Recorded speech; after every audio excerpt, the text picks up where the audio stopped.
What up? I'm back. 10:41, May 18th.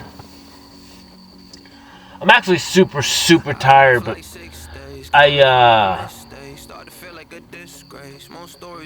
man, I don't want to go inside. I just don't ever want to go inside.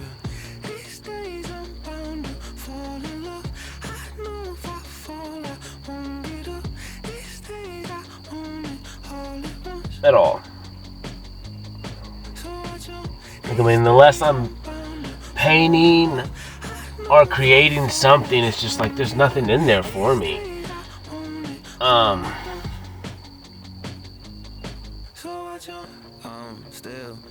You know, I mean, there's just everywhere I wanna go and I just ride with you. I'm with you, eyes on you, iconic, hey staring. You ain't just done. Since we left home, roll the window down, throw an arm out, peace to the town. Feel like I'm chosen, heard some wisdom, I chose to listen. Gotta go for distance, I blow a piston, my pride is broken, my focus isn't. I roll my shoulder, I don't forget him, I take a beating. I mean, I got a bad whatever sleep, but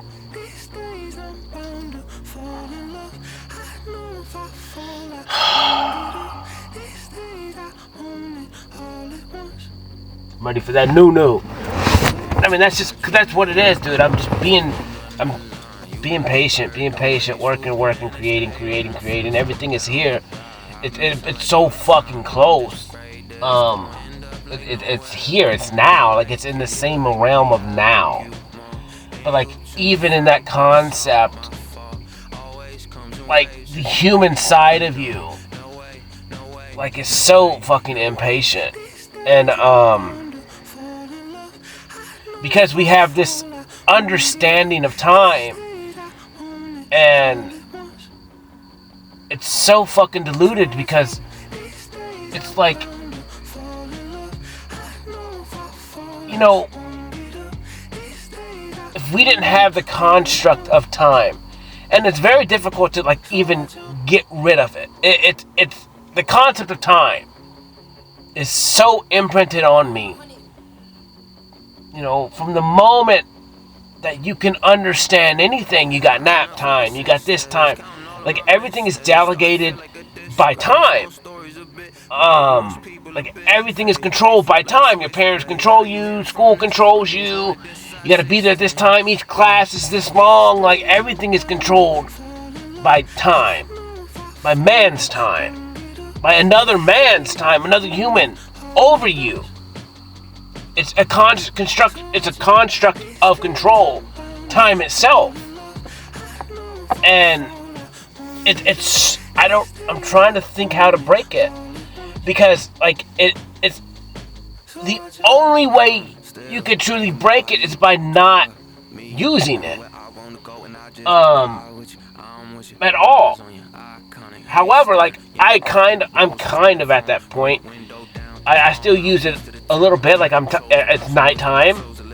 I don't really care about the time per se, like of day, even though I said what time it was when I started this, and what day it is, technically based in the Gregorian calendar, based in men. But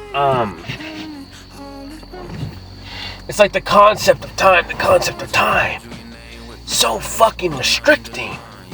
It's a box in itself that you can't even get out of. Like, I'm just trying to see, because everything is delegated. Everything is in the box of time. Like, the universe itself, as we know it, is controlled in this time. And it's fictitious. It really is fictitious. Because there's really only one time, and that's right now. And then once something happens, I mean, it depends. It depends on kind of how you're playing in your imagination about this, because it's like it's based in a reality structure. So what is your reality of time? Like, first of all, what is your reality? Do you control your own reality? Are you controlled by somebody else's reality? And you can't even really ask these questions, or even think upon these questions, or even attempt to jailbreak out of these questions, until you even understand that you are in control of your own reality. And then when you understand that, you have to stand within that control. You have to go, I am the controller of my reality. 100%. Now there's factors in that. There's nature, there's nurture, there's like Mother Nature, that's physical things, and the nature and nurture, whatever. There's nature, and then there's humans that have other realities, but you know, as you become aware and you start to control that, you start to get reactions out of people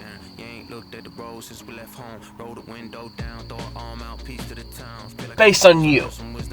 The way that you control, because you're in nothing but control, technically. The last couple of days has been weird, man. I've eaten twice, you know, in the last couple of days, and at a restaurant and gave them $100 bill. Both times they shorted me, and I'm like, in my head, I'm going, I let the first girl pass, just because I was just trying to watch her. She knew what she did. And so I chose. I was like, well, I won't let it happen again with her. I'll call her out next time. But this time, I looked at her, and I showed her I knew. And then I went ahead and tipped her anyways. Because like this is the way I live my life now. This is the way I've lived my life. I always watch you.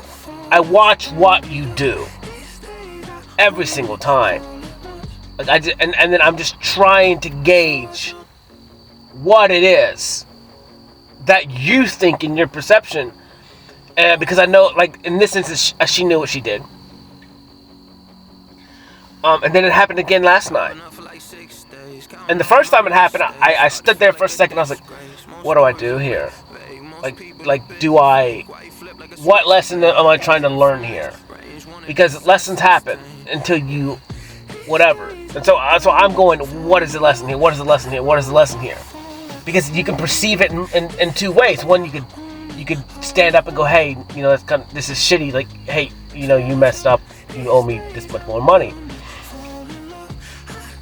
Or, for me, a lot of times I lose. I lose on purpose. I lose a lot of times because I want to see people's character. I want to see what they did, why they did it,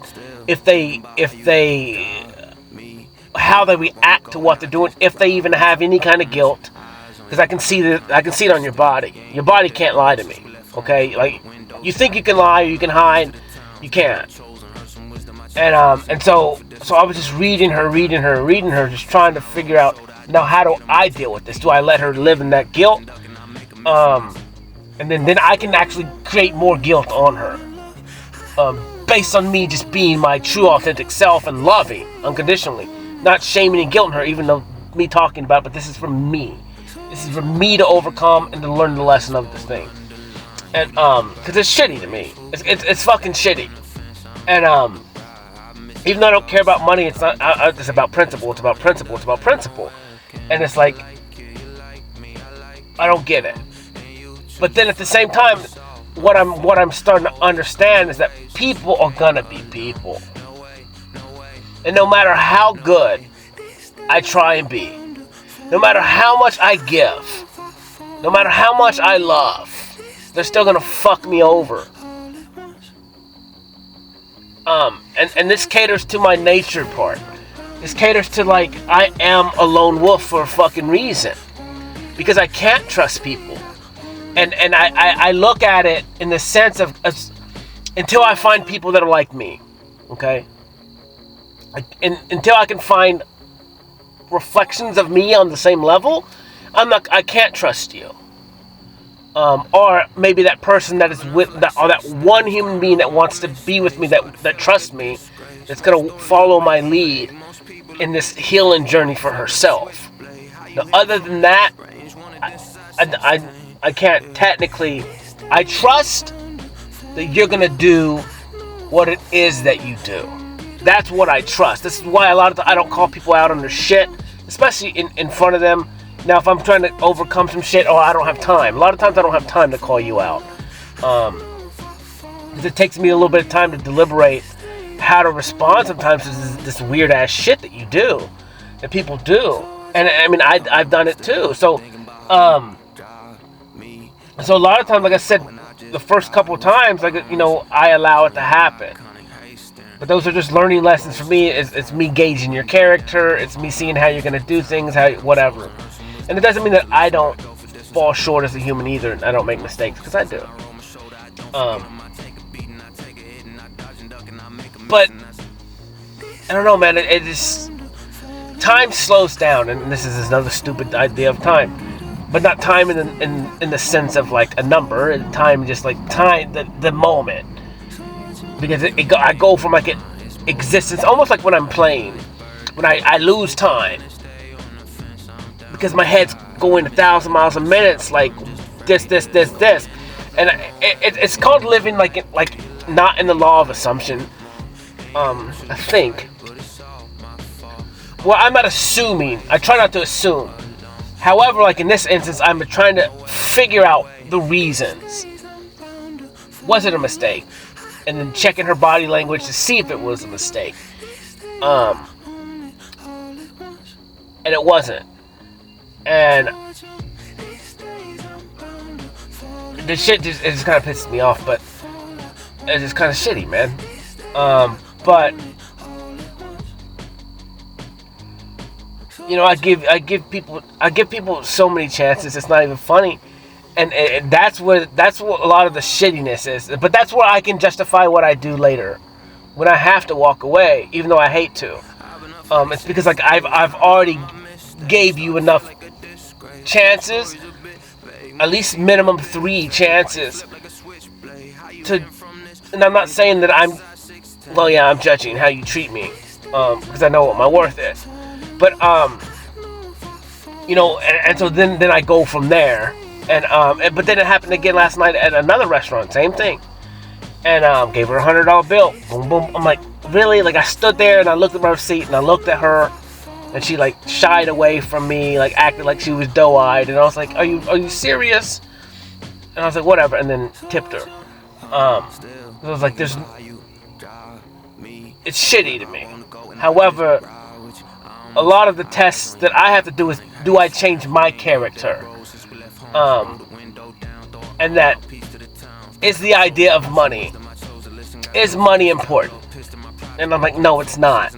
Me showing someone love, even though I'm allowing, in this instant, looking them in the face, letting them know I know, and yet still tipping them, just to prove a point.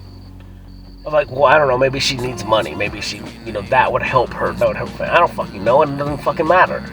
But it's like, to me, it just, but I gauge a lot of things that way too. Like, I would never go back to that place. There's no reason for me to go back. If that's how I was done the first time, I'm not gonna go back. Like, that's just shitty business. So,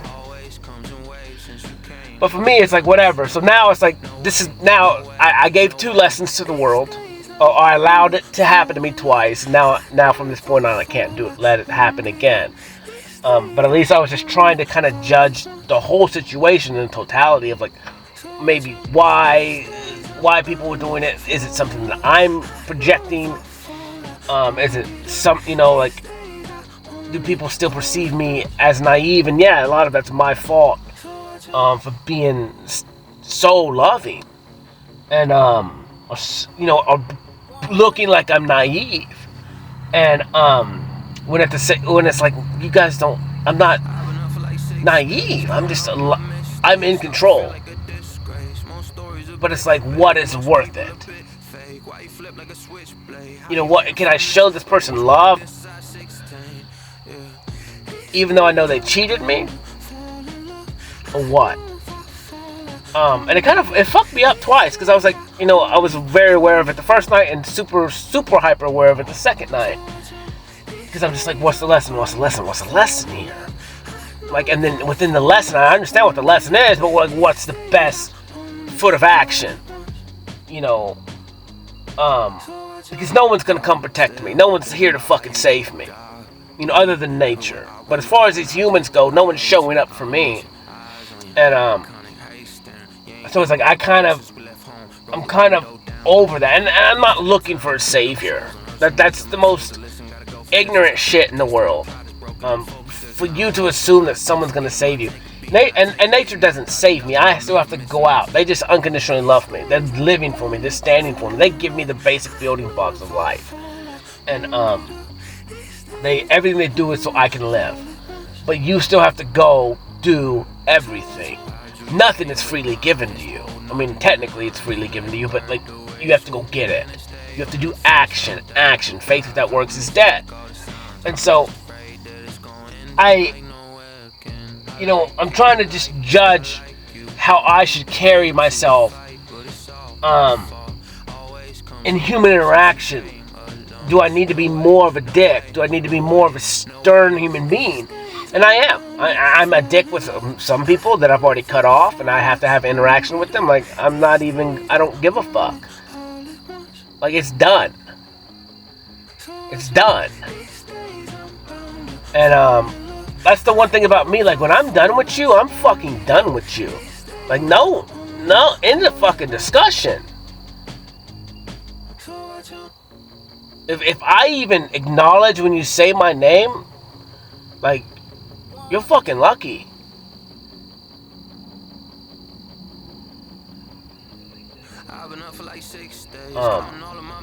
Because I'm done.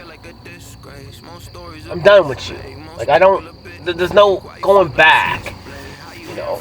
And it sucks and it hurts, but it's like, that's the only way I could do it. Because it's like, but in my perception, which you could perceive it differently, it's like I've given, not expecting anything in return per se, other than maybe time and attention or focus, but not really, because I only want that from one person in one type of relationship. That's not given to everybody else. This is the only reason why I talk about and do the shit that I do. It's because I don't fucking care. If you're not in that type of relationship that I'm looking for in one human being, the rules are totally different. And this has to do with my family, my brothers, my sisters, aunts, uncles. I don't give a fuck. Like, that's not the relationship that I want. That's something different. You have different rules than what I would treat somebody else, or someone that I want a romantic thing with. Like, I'm not saying they get it easier, I'm just saying that it's different. And I understand that that's something I'm willing to cater and grow, especially if it's new, obviously. Well, I have all this information from my whole life with family of how they've treated me over a lifetime, of how they volunteered me for shit, how they always use control, manipulation, guilt, and knowing or unknowingly doing it. Because that's how they were raised, and that's how they perceive their family. You know, well, family helps family. Well, family helps family, but family doesn't fucking mean you're obligated to do shit against your will. There's no boundaries, and I had zero boundaries growing up because I was under this umbrella of guilt that was presented on me and forced upon me from everyone else based on their actions and the way I felt and perceived it. Whether all that was completely true, it doesn't matter. It was my perception, so therefore it was true in the way that I perceived things growing up. And it had to be true because now it's dictating my life, or it has dictated my life up until this point. Now, all those actions, reactions, and lessons and all that, it came to fruition. It was true. It was as it was. It was as I perceived it. And you know, it didn't mean that people didn't love me, because they did, but I never felt the love that I needed. You know, they talk about the love language type of bullshit, but also, like I said, then again, I was looking for that mother wound that I never had that I lost from the beginning, and then, like, even when I did have it with my mom, and probably, you know, that's what I'm saying, a lot of stuff happened, and and other shit happened, and you know, whatever, life. And so then, it doesn't matter. I still was my safety and security always, only. And I would latch on to people. Like my Uncle Earl, he would take me fishing. He would spend time with me. I looked up to him a lot, but he didn't treat me. He treated me like me, and he was adopted. I didn't even know this until after like a year or 2 years ago. And so like we kind of, my whole life, honestly, like I've just been like an attractor of trauma.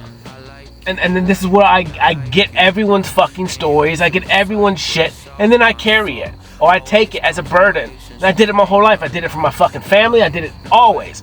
It's fucking tiring. It was me. It was my life. And I'm over this shit, kind of. But I know it's still my purpose because I'm able to transmute it. I'm able to hold it because I'm extremely strong. But it doesn't mean it's easy. And it doesn't mean I like it per se. But it is me. And I accept it. And I guess at some point I like it. Because there are new challenges, there are new equations and shit. And I gotta try and overcome and help. It gives me, it makes my life exciting with not fucking the same thing over and over and over again because I don't even have to deal with it. I have done dealt with my shit, especially now. In big spurts. Like, I've dealt with the majority of stuff. It doesn't mean stuff doesn't come up. But then I face it right then. I fucking deal with it and I'm happy again. I'm dancing. It takes 2 minutes in the middle of a song that brings up some memory that I have to look at real quick and just decipher the lesson and then I'm fucking done with it. Like, it's a very, very fucking simple process. But you gotta have confidence in yourself. You gotta understand. You can't second guess yourself. I kind of talked about, I was trying to decipher the equation of the two people cheating me.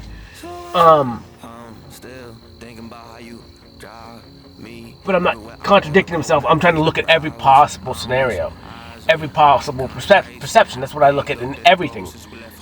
That's why, like, a lot of times I'm kind of silent because I'm doing it so fast. I'm trying to look at 360 perspective on every situation, or why someone's doing it, why someone's doing this, or what's going on, or what are their emotions, like what are they hiding, are they ashamed of something, they're not speaking up, where are their eyes going, are they looking down, are they embarrassed, are they intimidated, like there's a reason why they're doing whatever it is that they're doing, and I'm not judging them on it. I just want to make, well, I am sometimes, but it's not really a judge, like, of good or bad. It's just, I'm just trying to see more of the story.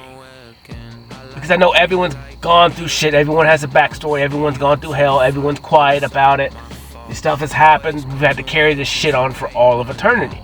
With no one to be there, no one to listen, no one to trust. The people that we're supposed to trust the most were the ones who fucking hurt us the most. And so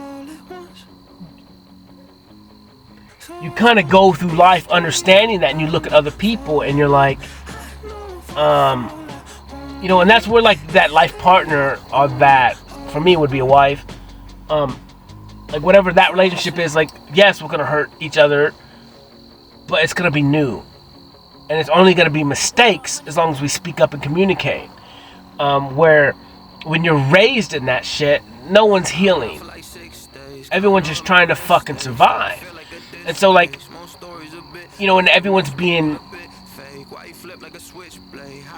This is why I don't like religion, man. Because everyone just gets blinded in this fact of chasing a book, right? And, but yet nothing ever fucking changes. Like, nothing ever fucking changes. Like, you're still a dick. You're still an asshole. You're trying to be better, right? You say you're trying to be better, and we can see it. You're trying, but nothing's ever written. Like, nothing's ever healed. Nothing's ever overcome. Like, your grief is still there. Your sorrow is still there.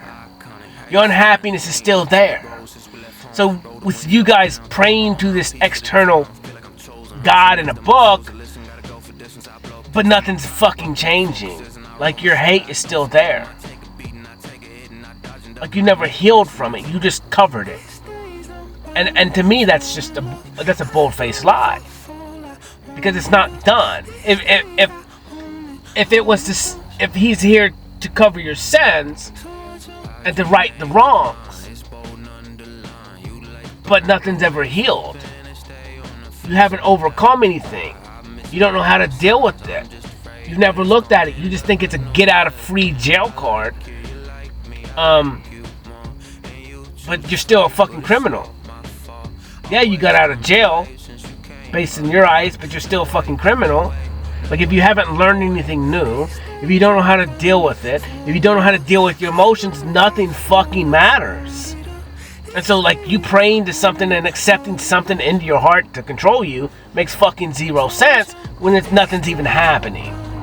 Other than, technically, your idea that you think you're saved, which is good until you get into a moment where you face a previous life experience that brings you right back into all those feelings, all those emotions, all those reactions. And then you fail, so-called fail, you do this little sin or whatever, and then you backtrack and all this bullshit. It's like, well, then you were never really saved in the first place. Because you just put on a shirt that said I was saved, but everything underneath it was still fucking broken. And so it's just a cover, it's an entertainment, it's just a drink, it's a coating. And the coating wears off. It's like if you paint your deck every year, or you seal your deck every year, you gotta fucking seal it every year, because as the weather comes, it's gonna beat it off. It's gonna, strip that sealer off, and then winter comes and eats it away, and then you're exposed again. And you gotta do it again and again and again and again. But you're never ever fixing the problem if the shit's rotten. And that's religion to me.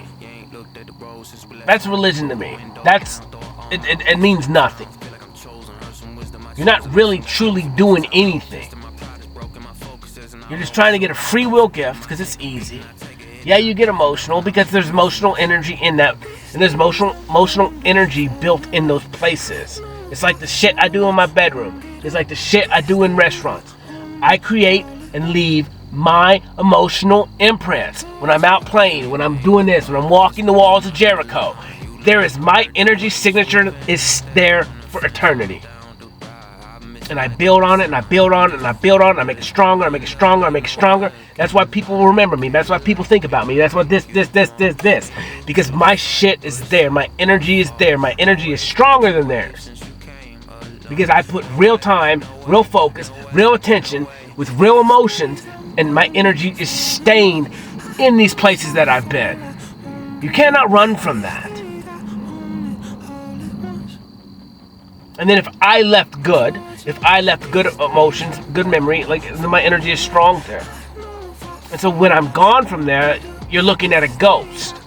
You see my energy signature. You may not see it, but you feel it. And as time goes on, maybe it dissipates or whatever, and you can feel that go away, and then you realize what you lost. But it's like me now. I spent the time. I give myself attention and focus for 2 years or however long it is, and I've faced my shit for real. I've spoke it for all of eternity. Once you speak something, it is always. I puked out some heavy shit. I've dealt with shit, and I tend to only, this is why I record it, because I don't feel safe with other people. Because when I can't, because when I'm, like I said, when I'm with people, I have to focus on them, because I know I'm strong enough to deal with my own shit, and no one's helped me. So I want to be that light for them. I want to be their safe spot. I want to be their safe place. I'm fine. Doesn't mean I don't cry.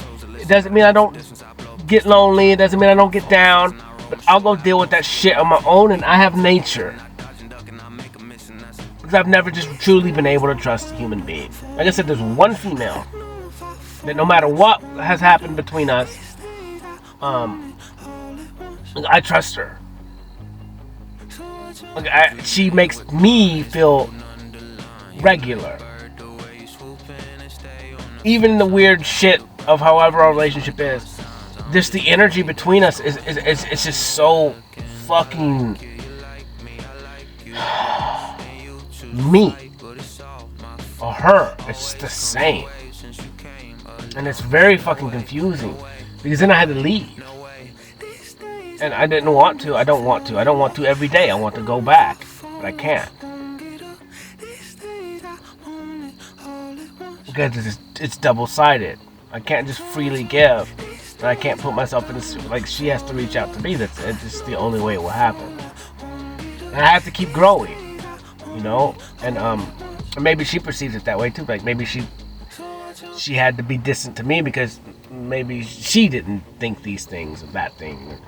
Maybe she didn't think I was good enough for her, or that she was good enough for me, or vice versa. Like it's probably just was so fucking close and everything that like both of us were just, it was just very crazy. It's very overwhelming.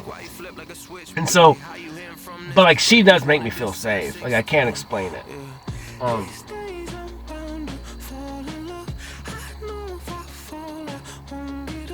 And for me that was overwhelming. Because no one's ever made me feel like that. Like even like my uncle, like I felt safe with them. But at the same time, like I can't remember now, like looking back at like if we ever talked super deep or was, other than I was just in his presence and he made me feel safe that way. But I don't know if we ever got, whatever, And I've never just truly been able to be my true authentic self completely with anyone. And I couldn't. Like I know, that's why I don't talk to my brother anymore, because of that.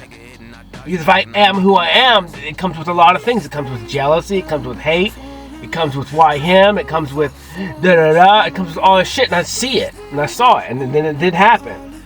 And it comes with so much shit. It's the same thing with me and my friends. They're always like, well, you're not married, you don't have kids, da-da-da. I'm like, quit. You guys don't understand anything. Everyone always compares and everyone's looking for the grass is greener, but you don't fucking want my life.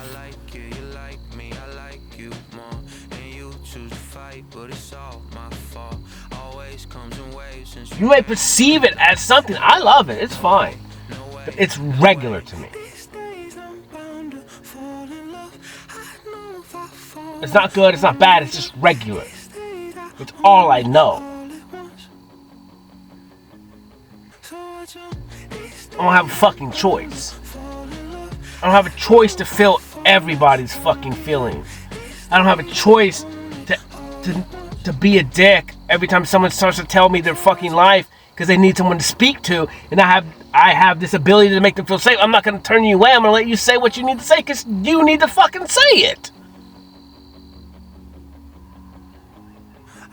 And if I can make you feel safe enough that you can get something off your fucking chest that you've been harnessing and holding your whole fucking life, and you've never felt anyone safe to hear it, then I'll take that fucking burden. I never felt like I could do that with anyone else because I know I couldn't. Because then they would have judged me. Oh, well, our God says this, our God says that, our Bible says this. And I'm like, well, it doesn't fucking matter. You're still miserable. And I don't want to catch that shit. I don't want to hear it. I don't even believe it.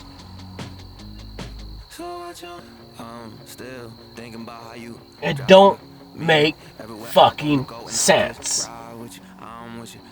You have to do, like in the discussion, you have to have actions. It's not like free will. I can't explain this any other. Like it's not it's not a free fucking gift. Like it's not. Like you may get free gifts once you like, and a good, like I said, it's a good father. And I just understood this shit always. I mean, it didn't mean, I honestly, like growing up, I wasn't really ever jealous. I mean, the only thing that I would be jealous of was like, and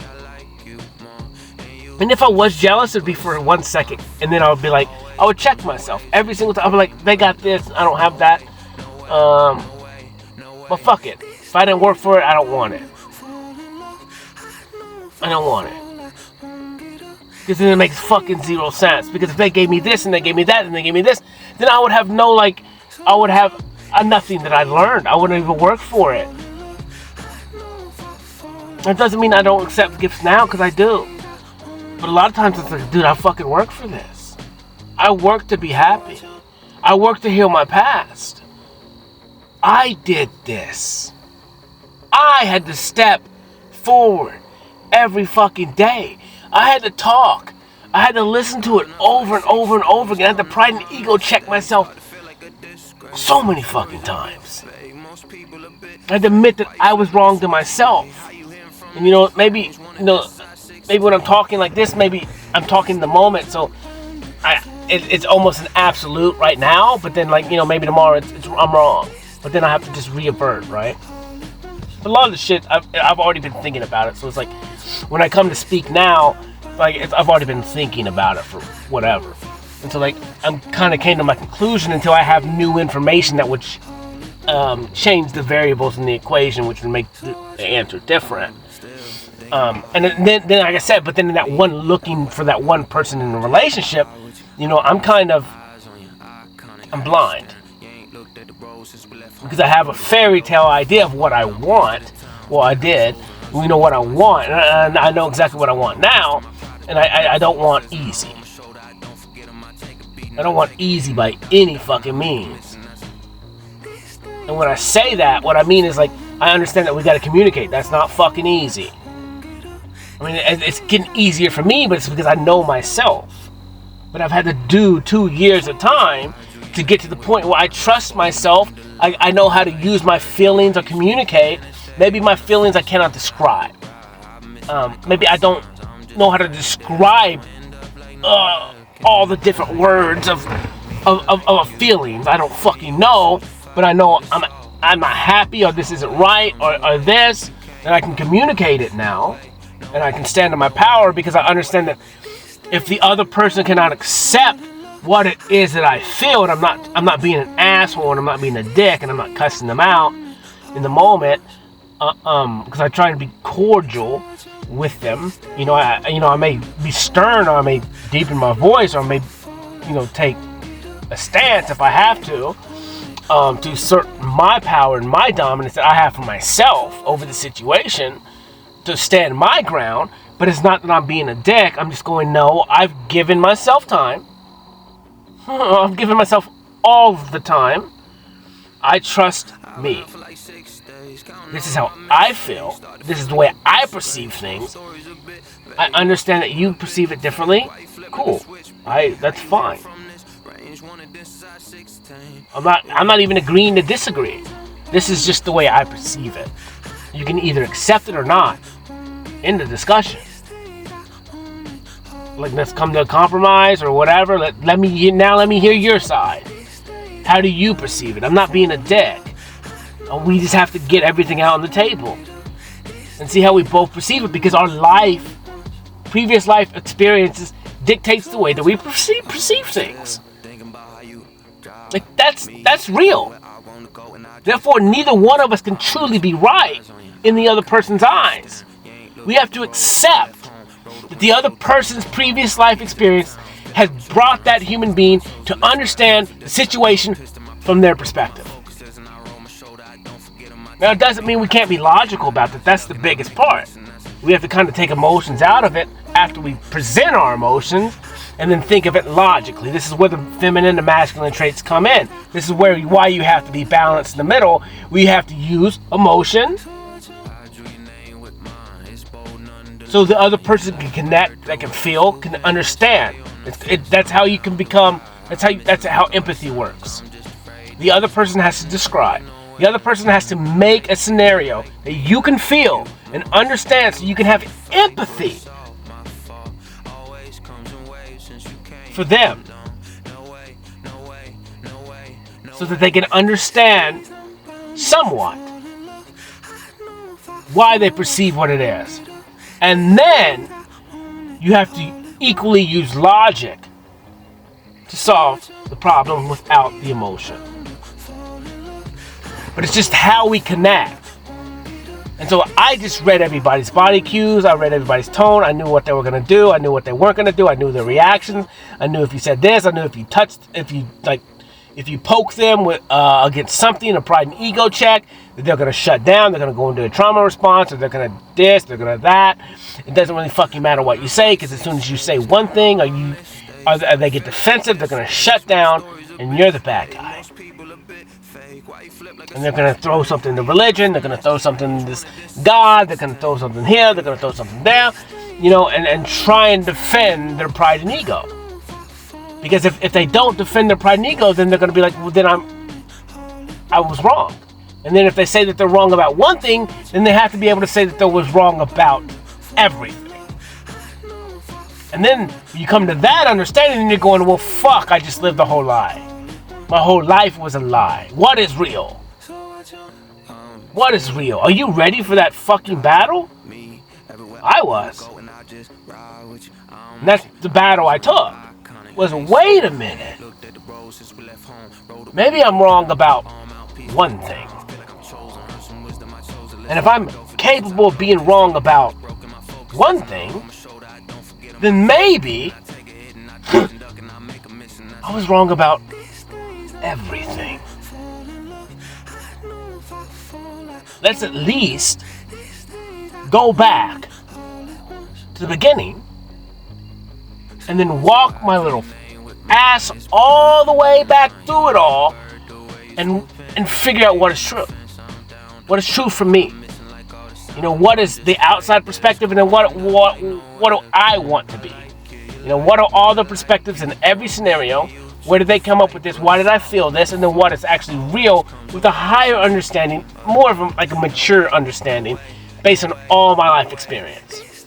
Very, very fucking fun, to be honest with you. Very complicated, and that shit gets me off. The more complicated, the better. Because it's a problem. I gotta fucking solve it. Because that's a reason. It's purpose. It's purpose. There's a problem, fucking solve it. That brings me joy. That gives me reason. And the greatest part about that is, it's only for me. It's a purpose for me. To help me, to fix me, to understand me. Me. For once in my fucking life, it's about me. And how I feel. And being that no one else really asked that question, or proved that they even wanted to really hear me speak the way I feel, because they didn't. They could say that. How do you feel, Cody? How do you feel? If I told you, you would do this, you would shut down, you'd get defensive, you would do this, And so I didn't do that my whole fucking life. And the reason why was because I wasn't strong in myself. I do it now. But before, if I was to do that, as soon as someone would say something or whatever, or they would be like, no, God says this, or the Bible says this, or this is the way I was raised, then I would just back away. I mean, well, fuck it. Whatever, it's not even worth it. My feelings aren't fucking worth it. The way I feel doesn't fucking matter, because you don't even care. Because it's only your way or the highway. That was my whole life. It's a whole big thing of, I don't even want to say, it's not narcissism. It's everyone in the world cares about themselves. Everyone's life is max difficulty for them. It makes fucking sense. It makes fucking sense. But it's but this is where the helpers come. They get broken because we do care about ourselves, but evidently not enough. Because no one stood up for us. No one made us feel heard. And so as time went on, it was like, well, we can't even be heard, so we just kind of got to blend in to exist, or we just got to make sure that everyone else feels good because we feel so fucking bad. I just gonna help them because no one's fucking helping me. It causes you to just I don't know, man. Try and get If you can make somebody else smile, then it gives you a little bit of reason to smile. Because then like you're doing something. Like it's worth you existing now. Because at least you're getting a smile from somebody else, and you did that. You helped that. You catered to that. You know? And that just helps you a little bit, but what you don't understand is how much shit you're taking on that's not yours. Like, you don't deserve to do that. Like, fuck that. Fuck them. You know? Let them deal with their own shit. And it's very difficult until you can get to the point where you can, like, you deal with yourself enough, and then now you roll back into what you was before. That's kind of how it is. Everything is an infinity loop. So, like, where you start is where you're going to end up. Like, if you was a helper, you're going to end up being a helper again. Yeah, so even in the instance of you looking selfish or having to isolate or you know, be by yourself, you're going to always end up back as a helper. But just fucking better. Because now you helped yourself, you're strong in yourself, now you're a tree, you know, now your roots are planted, like you know who you are, you feel heard, and it's not about feeling heard from other people, it's about feeling heard in yourself. Because like I said, you're your own tree. The only way you're going to get rooted deep is by shooting your roots down. No one's going to reach out and put your roots in the ground for you. I mean, they may plant the tree, which would be your parents, like, making you, but it's your choice. Like, you could say you was a tree. Alright? You're a tree. You're a new tree. You could either grow towards the sun or you can grow away from it. You could take your roots and go towards the river, or you could go away from it. It's your fucking choice. It's your choice. You choose. And so you have to choose and give yourself time. It's all about you. Everything in this world is about you. You came through the womb. Boom, it's you. Everything that you need is in your vessel. I don't see where we get this idea that we have to have this external something to fucking follow. That makes zero fucking sense. It's made zero sense from the beginning of time. It always made zero sense to me. Think about the Garden of Eden. Everything that they needed was there. Like, get away from any kind of external anything. Everything that they needed was already in their vessel. The only thing that they needed was food. And maybe water, I guess. But you see what I'm saying? That's what you need to survive. You don't need, like, why would you need something invisible? That makes fucking zero sense. If we worship this invisible God, this non-existent thing that we can see in the realm, you don't need it. It doesn't mean it didn't make you. It doesn't mean it doesn't exist.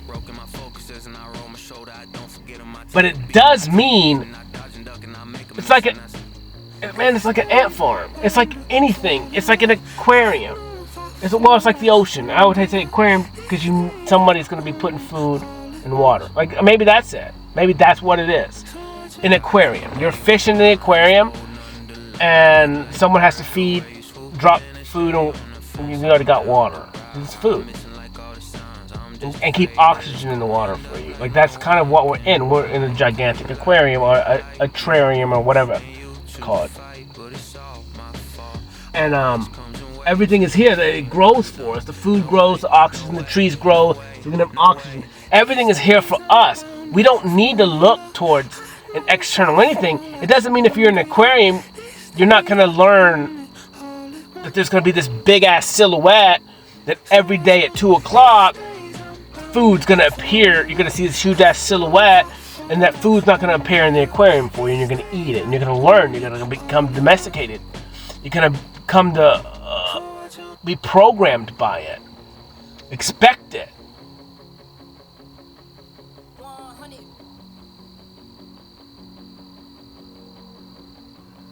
Worship it, I guess.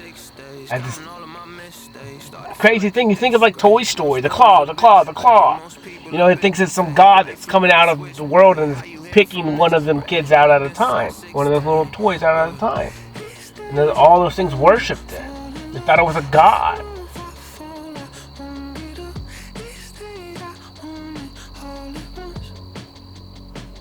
Little did you know, if you get picked out of that, you're going to fucking Sid's house, and he's gonna strap a freaking bottle rocket to you and explode you.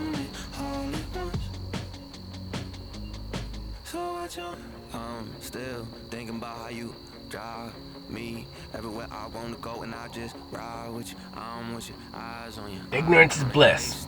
You ain't looked at the road since we left home. Roll the window down, throw an arm out, peace to the town. Feel like I'm chosen, heard some wisdom, I chose to listen. Gotta go for distance, I blow a piston. My pride is broken, my focus is, and I roll my shoulders. And so then you just kind of start looking at yourself. When you understand, it's like, there's no way.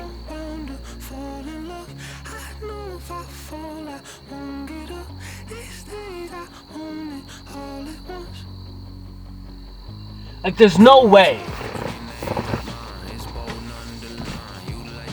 that you have to have, number one, you have to have people.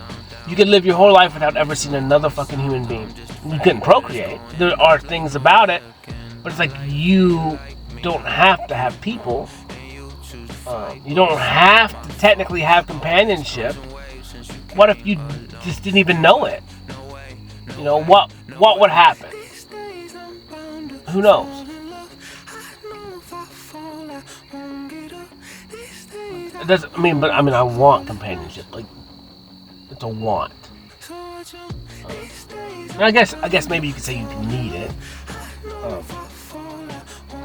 But it's like everything is catered towards needing an external something.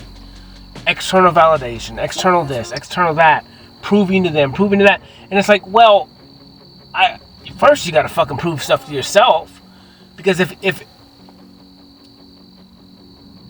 because then you're always just catering to other people's standards, and then that's where this comparison shit comes from.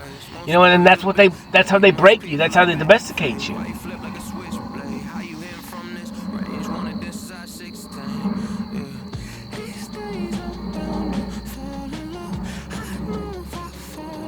Like, I talk to these artists all the time, man, and they kill me, bro. They kill me, man. Because it's like, they're so awesome, but they're still in a fucking box because they're tied to this, or they're tied to this place, or they're tied to this place. Or this place is this place is that, and tied to this money. And it's like, you guys can't even be who you truly are. So you can never even heal until you accept everything. That means if you like this, or you like that, or you want to create this, or you want to do this kind of risque stuff, or that, it's only risque because you're tied to somebody who says it's risque. That ultimately deals with money. And it's like, well, fuck that. I don't want any part of them. If they're going to restrict me or put me in a box or tell me I can and cannot do that, I don't want any part of you. Ever. Makes zero fucking sense. It doesn't mean like if I had a wife or something, like, I'm not gonna go, you know, we gotta have respect for each other, but we'll give and take, right? Like, I don't want to hurt her, but not a business, not a art place. Like, fuck that, dude. If I want to do art with nothing but nudity and this and that, like, I'm gonna do it. You know, in the Bible Belt. If I want to have a Baphomet, just because it's a Baphomet, it doesn't mean it's the symbol of anything. I want to do it because I want to do it. And you're gonna tell me you're not gonna put it up in this or that? That's just restricting. That's creative. It doesn't matter like how other people perceive it. I'm not worshiping it, but if it is what it is, if it's something, who cares?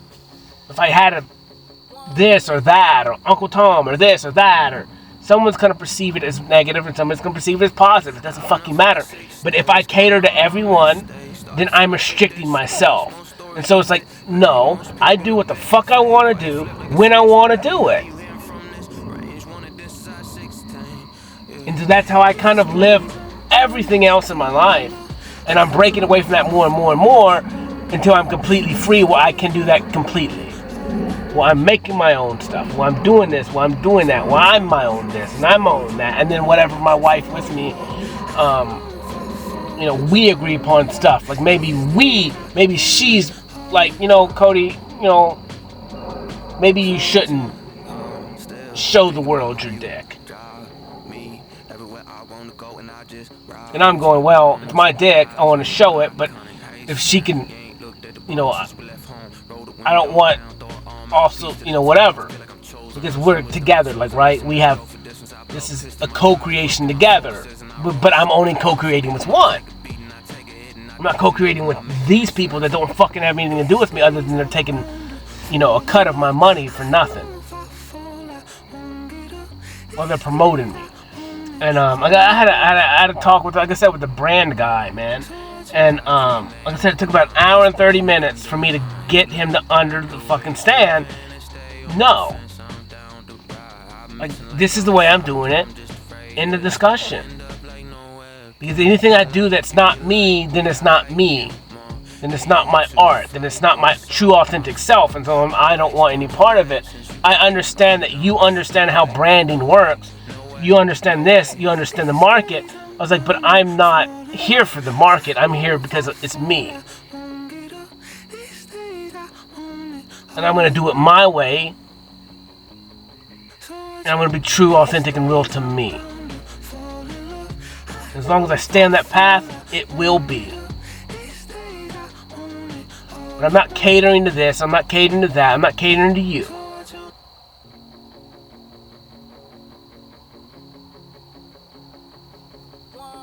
And so it's like, if you're not on board with that, end the fucking discussion. You can brand me, you can market me, but you got to do it with my product in the way that I want to handle it, in the way I want to create it. Make my shit work the way I do it. Otherwise, we're not going to be together. We're not going to be partaking in business together. You think you're a good, branding dude? Well, then fucking brand me. Being me. No restrictions. This is my product. This is my shit. This is my name. This is what I do. This is the way I do it. End of discussion. Either you make it happen or you don't. Either you're the guy or you're not. I don't care. So I can't waver on me. For the world. Fuck that. Because they have nothing to do with me. They're not making me happy. And this was the issue, was he was all about money. He just kept money. I'm going, no, authentic. Me. Well, he's like, well, money. I'm like, well, you don't fucking get the point. I understand that your number one goal is money. That's not mine. So maybe me and you don't even exist. Money will come. But if you focus on money first, you're less than, always. You're living in the box of money. I'm out of the box. I don't care about money because the money is restricting. And until you can understand that concept, that's your slaver. You're a slave to money when you put money first. And you may, I don't put money first. I was like, well, you dictate your life based on money. You do everything based on what it is about money first. Think about it. Start watching what you do in life. You only do shit based on money. Like, literally. Can I do this? Can I do that? And I do it sometimes. But I don't live my life. I go fucking play. It has nothing to do with money. And that's where the balance is. With like 1/3 of my life is work. The rest of it is me creating. I call it playing, but it's not. It's fucking work. It's a lot of work, but it's I'm doing it because it's what I love. It's my passion. It's my joy. I'm creating inside of me out. 2/3 of my life, maybe more.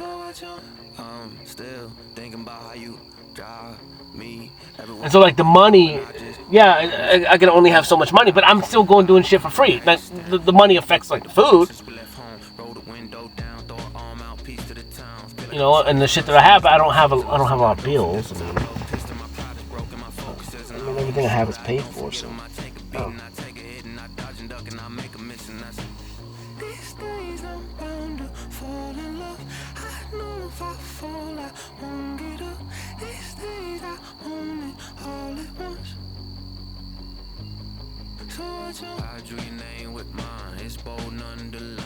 But time, man, time is crazy, bro. And because like I said, that's another whole box. And then, like I said, then that time is wrapped in money. So it's like 2 boxes. So there's a big box of time, and then there's like a whole nother box.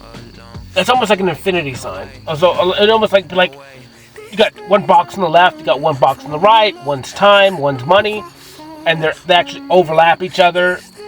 And then in the middle is where you're at. So that your box is fucking even small when you combine both, because your life is ruled by both. And then it could be ruled by another box of like obligations or family, because a lot of times, like I said, you create a whole fucking other existence or another box of family, and you think that you're obligated to your family, and so you let shit happen, you let them treat you like shit because they're in this fake ass thing called family or blood. When it's like, no, if that person's abusive to you, if they're mean to you, if they don't let you speak, if they don't let you be heard, if they don't let you have an opinion, like what? You can't. It doesn't make any sense. You wouldn't keep dating someone like that. Well, I mean, obviously we do, but it's like, it's harmful to you, all because they're so-called your family. And then you look back and it's like, who molests people? Their fucking family. Like, who steals from their fucking family? Like, the closest people that are supposed to be your fucking family are the ones that do you the worst. And then when you stand up for yourself, you're the bad guy. Oh, you're a liar. Or you're this, or you're that, or you're the devil. Because you quit catering to them. You quit surrendering to them and start standing up for your fucking self. And then you're the bad one because now you're shitting on their parade. And so, like, the biggest thing that you got to do is go, wait a minute. You know, once you get out away from your fucking parents, and you get your one partner, or you by yourself, that's when you can like break away from your boxes, right? And you can be your own self, but you have to break away from them. And you have to be able to stand up in your own power and go, no, I'm not gonna let my mom put me in a fucking box anymore, just because this or that or that. And so in doing that, maybe you have to go, well, Mom, I get that you're controlling me with fucking money. I get that you're manipulating me with money. I get that you just broke me my whole life, that I think that your influence and this and that shit's important. Even though now that I look at it, you're a fucking narcissist and you beat me down. You never want the best for me. You always just try and keep me. You always tell me I'm not fucking good enough. When am I going to be something? When am I going to get married? When am I going to have kids? When am I going to this? When am I going to that? I'm never fucking good enough for you. And it's all just control because she's just projecting on the daughter. It's the straight nemesis bullshit with you know, and a lot of it is like maybe she got pregnant too early. She felt like the mom felt like she lost her life because she had a baby, and then she couldn't be herself again. She couldn't be a whore anymore. She couldn't do this. She couldn't do that. She couldn't go do this and she couldn't do that. You know, she lost her freedom because she created a new box that she had to control or take care of the responsibilities of. And then so she's jealous of you, or she hates you, which is really weird because they do. I watch the dynamic between parents and kids all the fucking time, and it's disgusting. It's almost like they're in and I feel like they lost their life, and they do. That's part of the responsibility of having a kid. When you have a kid, like now you're obligated to sacrifice your time, attention, and focus to give to that kid to raise them, to make them have a better life than you. And yet everything that we're doing is we do that with money, but then we neglect them because we weren't taught how to love, or we were neglected, or we didn't know how to show affection, or we didn't know how to do this, or we didn't know how to do that, and so then we put it on our kids. And we don't ever try and get better, and we just cover it up with fucking money. And we don't really have time because we're stuck in survival mode. We're stuck in the world of money, so we can fucking just pay to eat, survive, and then we're stuck in the comparison thing where we got to compete with the Joneses because our moms and our sisters got this and we ain't got this. And your mom's like, well, your sister has this. Your sister's got this husband. Your sister, they go on vacation twice a year. Da da da da da. Your sister's this. Your sister's in the movies. Your sister's doing this. Your sister's doing that. Like, always fucking comparing the kids. It's disgusting. I don't get it. It's just such crap. The only way I can see it is like every individual person just fucking needs to be an individual, and you need to start cutting everybody off and fucking figuring out how to live for yourself. And then find that partner that you can grow with. It's not going to be easy, but as long as you guys communicate, you love each other, you know, you choose to stick to each other, you know, you don't cheat on each other, fucking face your shit, you know, and then the moment that something changes and you guys think you guys are done, like, I wouldn't even leave that an option. I wouldn't even make that an option.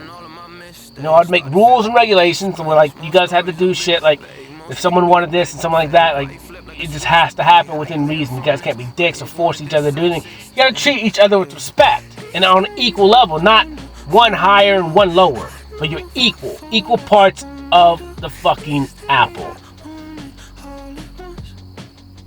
You're one. That's your box, the new one, where the only thing that truly matters is y'all and the way y'all perceive it. And the way y'all receive it. And the way y'all choose to do it. Not what one of y'all's parents says. Fuck them. But then you kind of got to get to the point where you have to be self-sufficient. You can't be living on their money or all this shit, because then that comes with obligations. Now, you could say, hey, if you want to give me this money, just let you the fuck know. You can give me this money, but you don't have any power over me. This money means shit. And it's not going to change anything. You can keep trying to buy me with your money. That's fine. I'm going to take it. Because you don't know any fucking better. I'll take it. But this doesn't mean shit. If you freely give me your money, I'll take it. Fuck it. But this is not control. This is not a control mechanism any fucking more. I'm not sticking to your standards. You have no say in my life anymore. I'm a grown-ass person. And you're a fucking child. Who's using money to manipulate people. Or you're using me to boast to other people. Or you're using my sisters or my brothers and all this to compare yourself with other people. Look at these kids that I did. Little do you know that you're the fucking horrible mom. We did this so we could fucking get away from you. So we could be our own people. And we did it on our own, really. Because you didn't love us. You didn't nature us. You just used us as a fucking tool. Or as a trophy.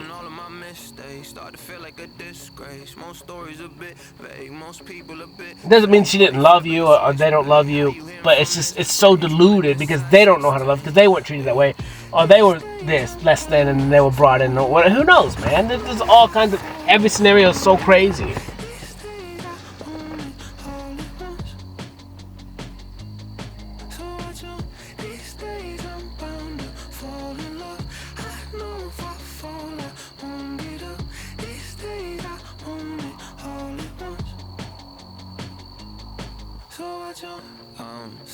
And like I said, the Bible Belt is so crazy, and I hate that I'm shitting on this, but at the same time I have to.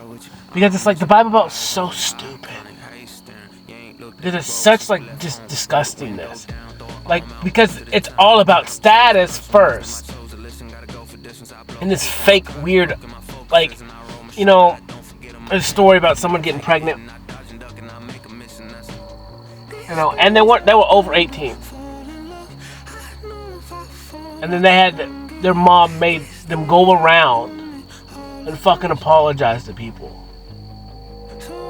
Because they weren't out of college yet, or they weren't married, and they weren't out of college yet, I think. And, like, they were, like, maybe, I don't know. But they were over 18, I'm pretty sure. Go around and fucking apologize to the family. Like, how fucking disgusting is that? Like, she didn't do anything wrong. There was nothing wrong. Like, it's so stupid.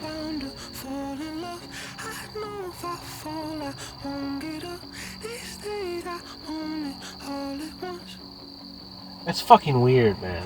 Like, in anyone's head, that makes fucking, like, why apologize? You didn't do anything wrong. And that, you know, people apologize to me all the time. Now, I don't even fucking say anything. You know, and I apologize sometimes, but a lot of times it's like, it doesn't fucking matter. Because the apology's for you. It always is for you. The apology's never for the other person. That's another lesson that you need to learn, is when you apologize, it's not for the other person. It's for you first, always. So you can kind of feel good about yourself, better for yourself. You know you did something wrong, maybe, you messed up. And so it's fine to apologize. I will apologize to people. But when people apologize to me, I don't even say anything other than, like, you don't fucking have to apologize. There's no reason. Like, you didn't do anything wrong per se. Maybe it was shitty in the moment, if you look back at it. Maybe, but it's like, you made whatever decision it was. And it is. I mean, I appreciate the apology. But, like, you have to make it okay with yourself. It's the whole thing about praying to a savior to come save you of your sins. It's like, no, that doesn't fucking matter. If you can't accept the fact that you're forgiven, then that nothing matters. If you can't, you know, right the wrongs for yourself, nothing fucking matters. If you can't stand within yourself and accept the things that you've done, and then choose not to do them again, nothing fucking matters. Nothing changes. And even in that concept, nothing changes, because then you actually need to work through those things and understand why you did them. And then it's the whole totality of every scenario. You have to figure out why you did it, where it came from, so it doesn't allow you to do it again. Because based on the same scenario, you're going to do it again, probably. And you're going to have to go ask for forgiveness again for something that doesn't even need to be forgiven. Just fucking don't do it again. Like, it's that simple. You know, and then you start to live, when you start cutting people out of your life, you're not even fucking sinning against anyone anymore. You're never even sinning against yourself. Everything you do technically is killing yourself. If you're not eating everything healthy, if you're not drinking everything healthy, if you're not getting enough sleep, if you're not the perfect weight, if you're not working out the right way, like, everything, you're committing slow suicide every fucking day. In everything that you do, you drink a Coke, you do this, you chew gum, you eat sugar, you do this, you eat processed food, it's like everything is what it is.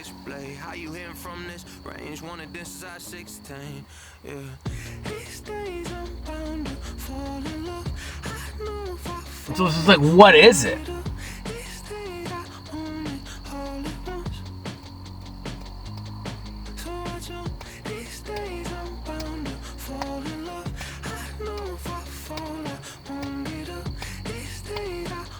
And then another thing is, what's crazy is you're not even guaranteed anything.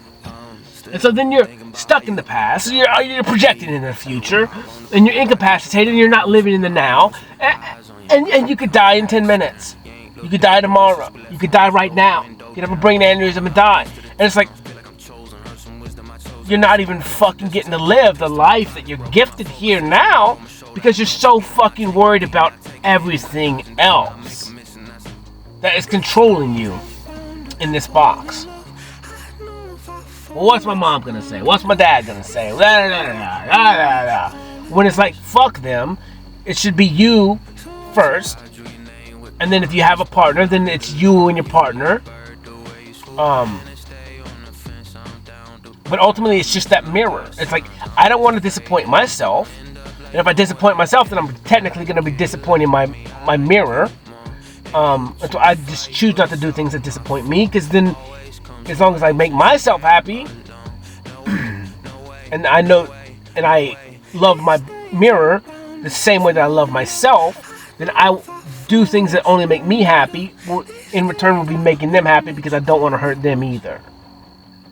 And then that's kind of like where you don't even have to, like, you just choose to, like, not do other shady shit. It's like if I had a mirror and I loved that mirror, I'm not going to go cheat on that mirror. I'm not going to put myself in situations to make that mirror jealous. I'm not going to go do this or do that behind my mirror's back, because because it's going to affect them, and it's going to make me feel negative about me doing this weird, shady ass shit against them.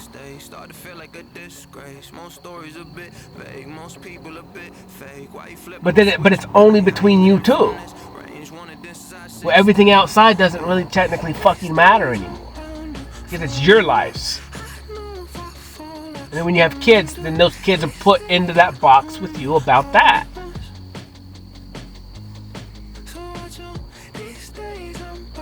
And then you can kind of look and at every human being that you actually see. Man, but see, that's very difficult. That's where you gotta say, it's like a weighted scale, where your partner is weighted with you, and then everyone else is on another weighted scale.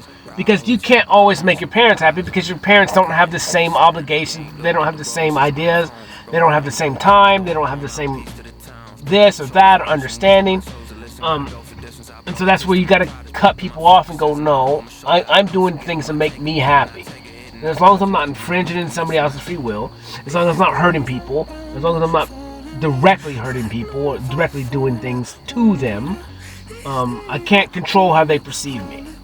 I can't control how they understand what it is that I do, believe, or see, or whatever. Like, it's not my fucking responsibility for them.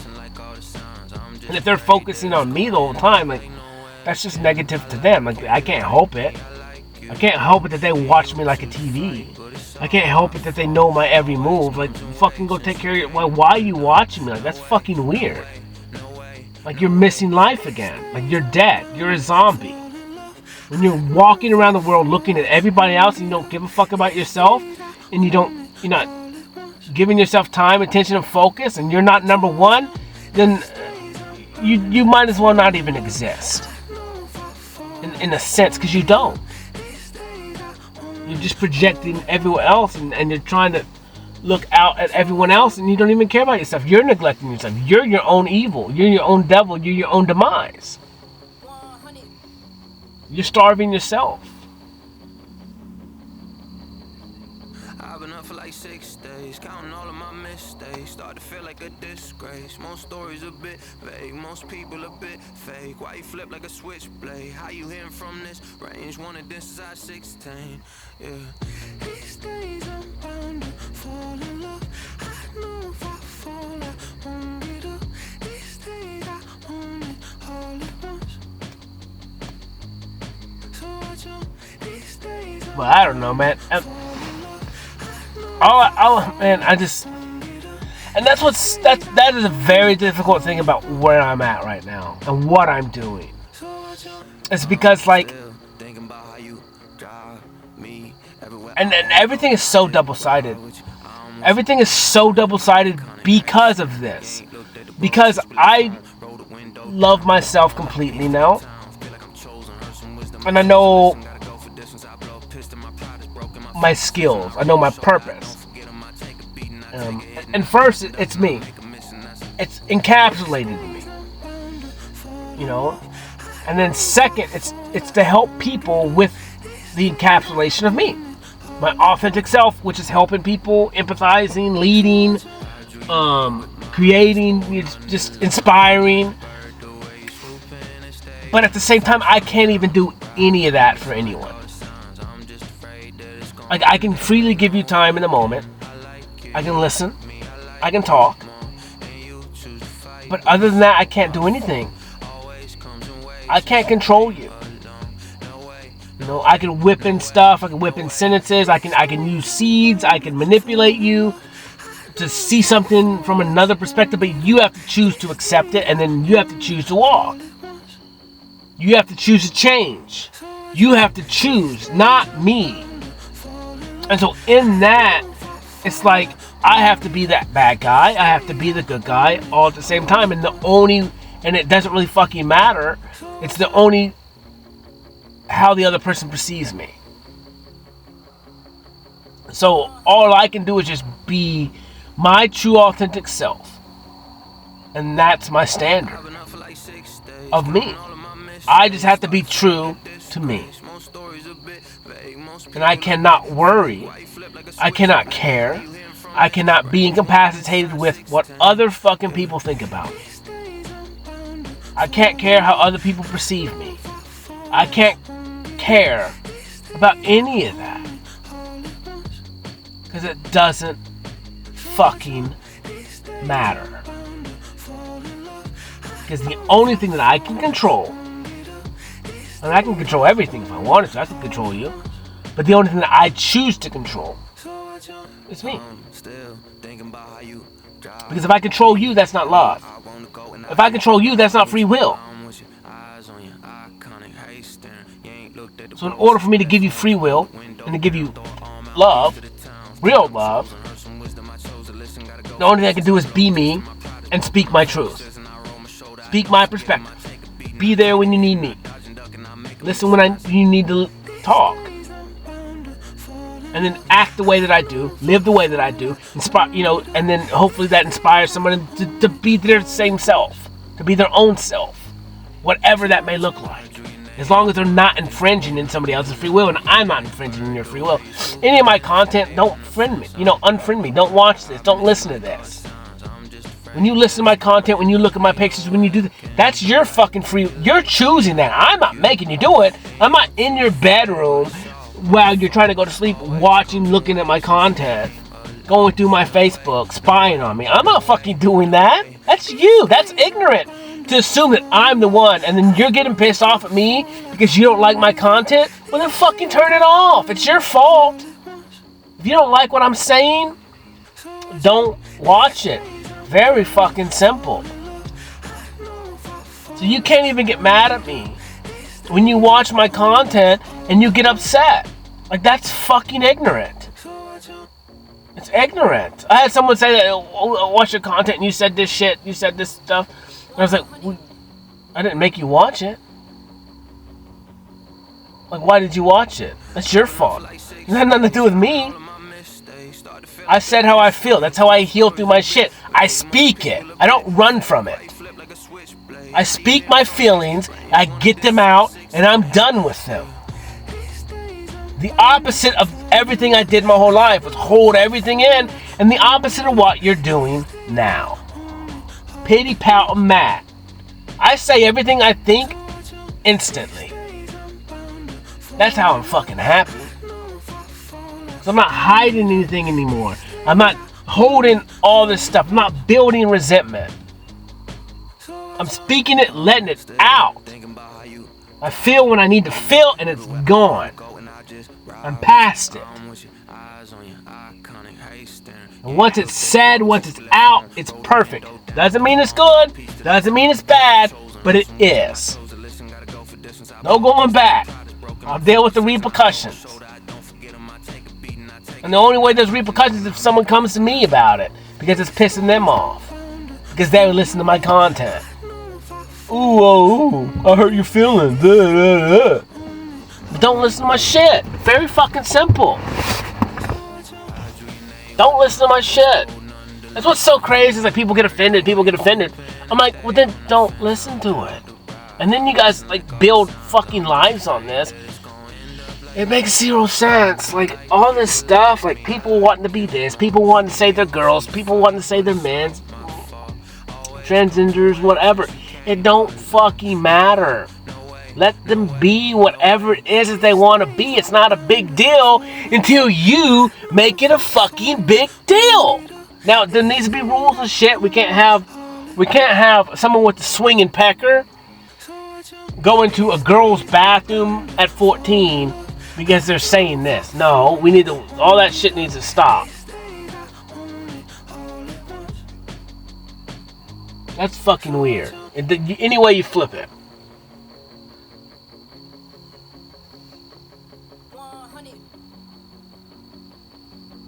There has to be rules. But if you want to be a girl, you want to be a boy, you need to at least be 18 years old before you can make that decision. These kids don't need to be having sex. Sex is a big adult decision with real fucking responsibilities. You can't have kids on birth control at 15 years old. I mean, you can, and we do. But then you're going, well, it's okay for you to have sex at 15, at 14, at 13. I mean, and I had at very young. Well, fucks you up.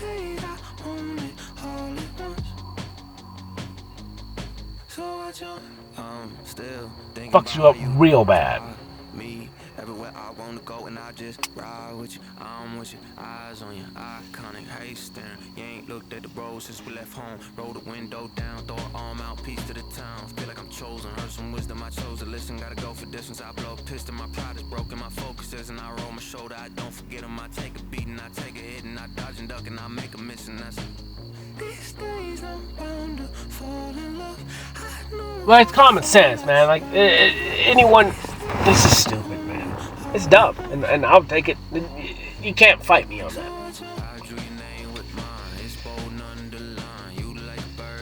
You can't fight me on that.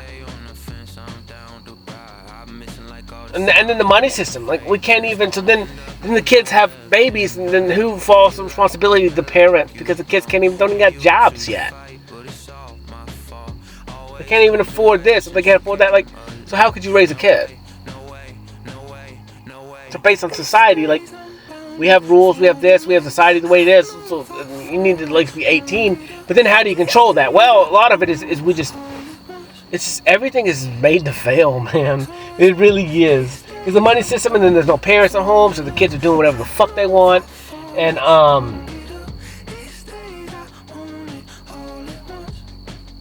like I said, and then the kids are on birth control. Oh, it helps my acne, it helps this. Well, it's like, maybe, but also fucks up your hormones, it fucks up your brain, does all kinds of craziness, and then you have no repercussions for having sex. That was a big decision, which creates huge bonds, energetic bonds.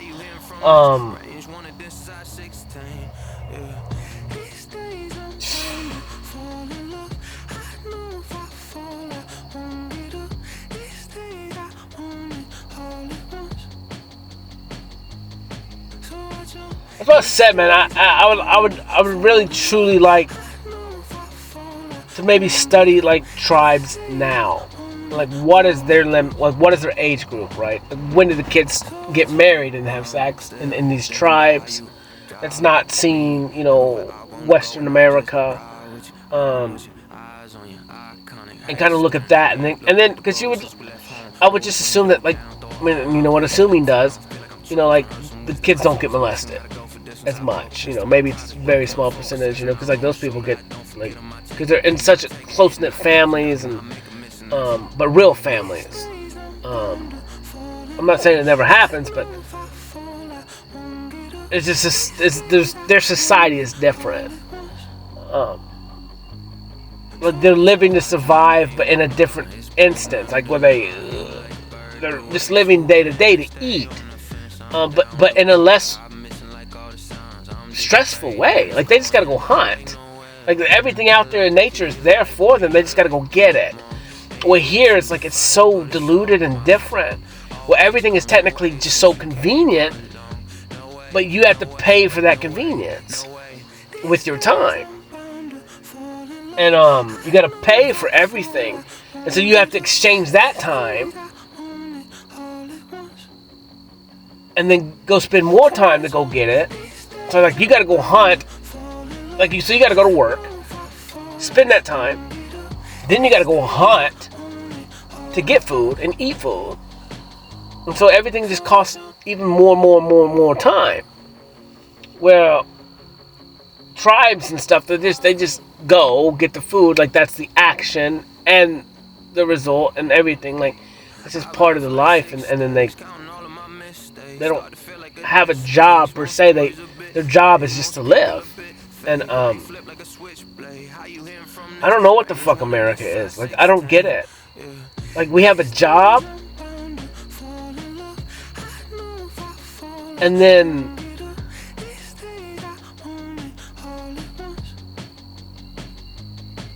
you pay to live. Like, it's so fucking confusing to me. It doesn't make any fucking sense. It doesn't make any sense. And then everything costs. Like I said, everything costs money. All entertainment costs money. Not all, but like everything. Like, you gotta drive to go to a park. You gotta pay to park at a park. You know? You gotta pay to go fishing.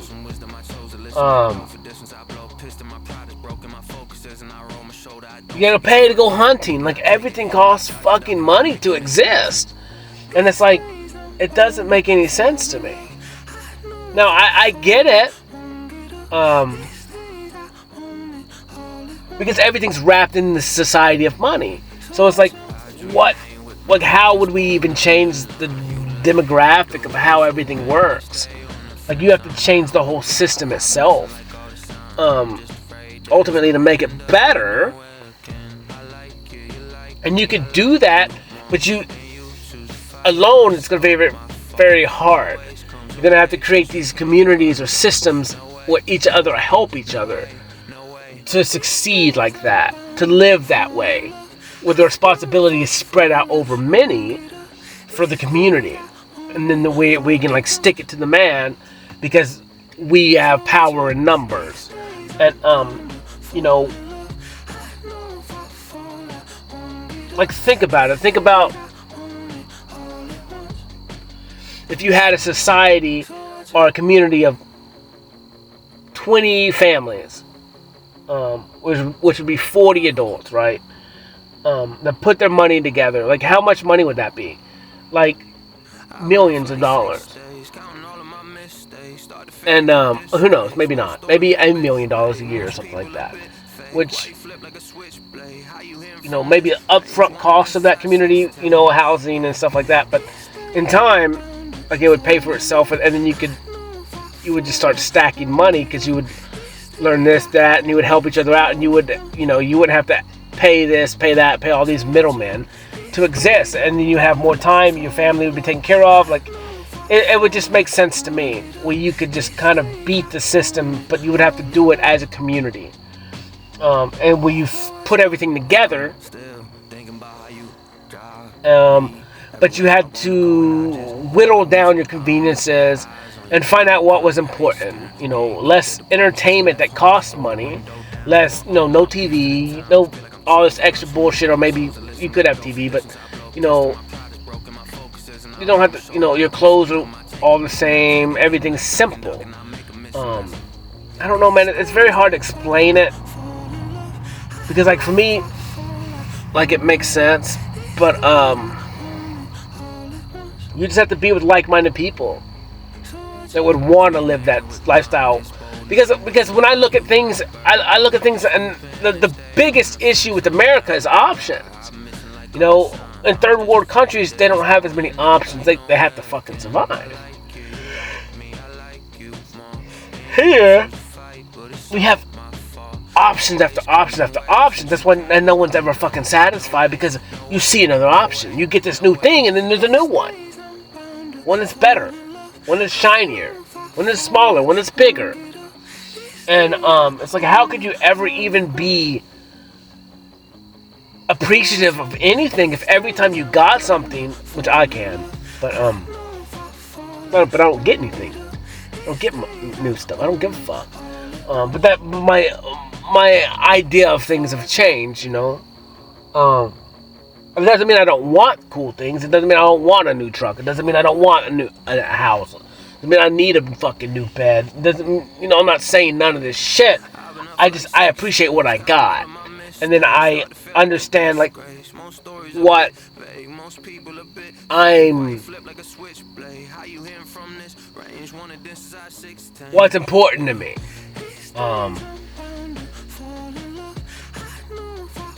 What's important to me. Like I need new shoes. Like I need new clothes. I need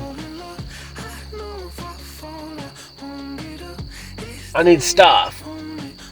I need new. But how important is it to me? Because this shit works. It's fine. It is what it is.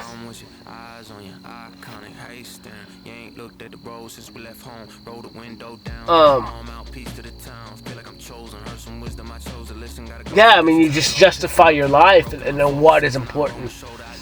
And that's what I said. I just understand, like, it doesn't mean like I wouldn't want to be able to provide like the nice stuff for my wife or kids in the future, because I do.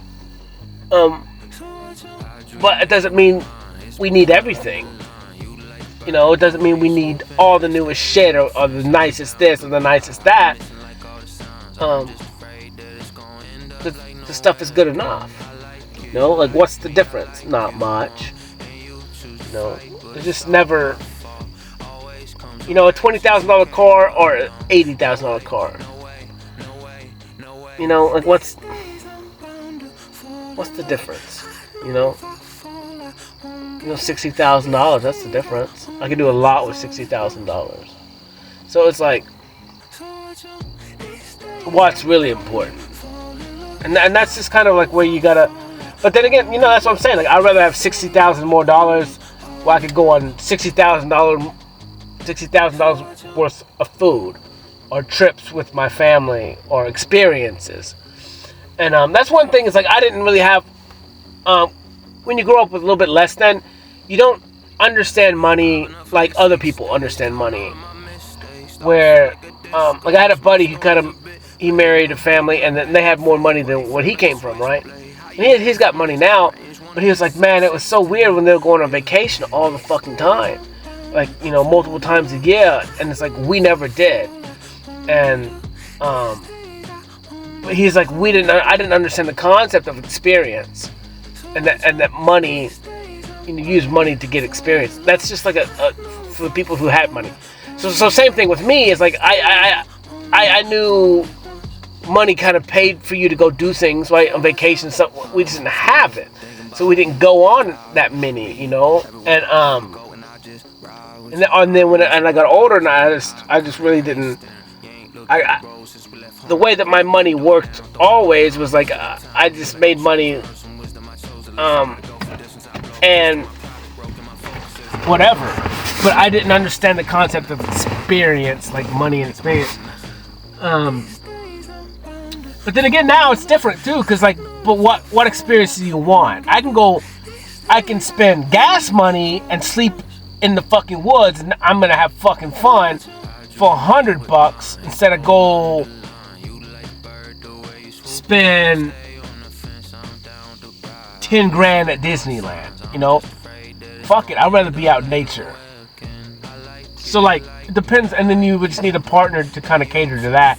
But then again, maybe she wants to do other things. I don't know. Who cares? Who knows? And then maybe they can teach me how to live those other kind of experiences that cost more money. I don't know.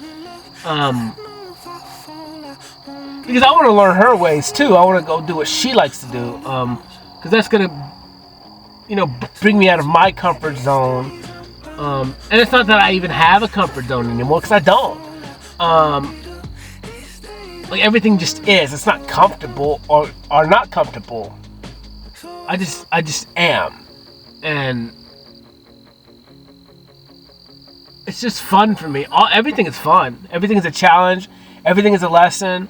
Everything is like how do I treat this moment? How do I treat this person? How do I treat this? Like everything is just so like in depth. Like, what am I here to learn right now?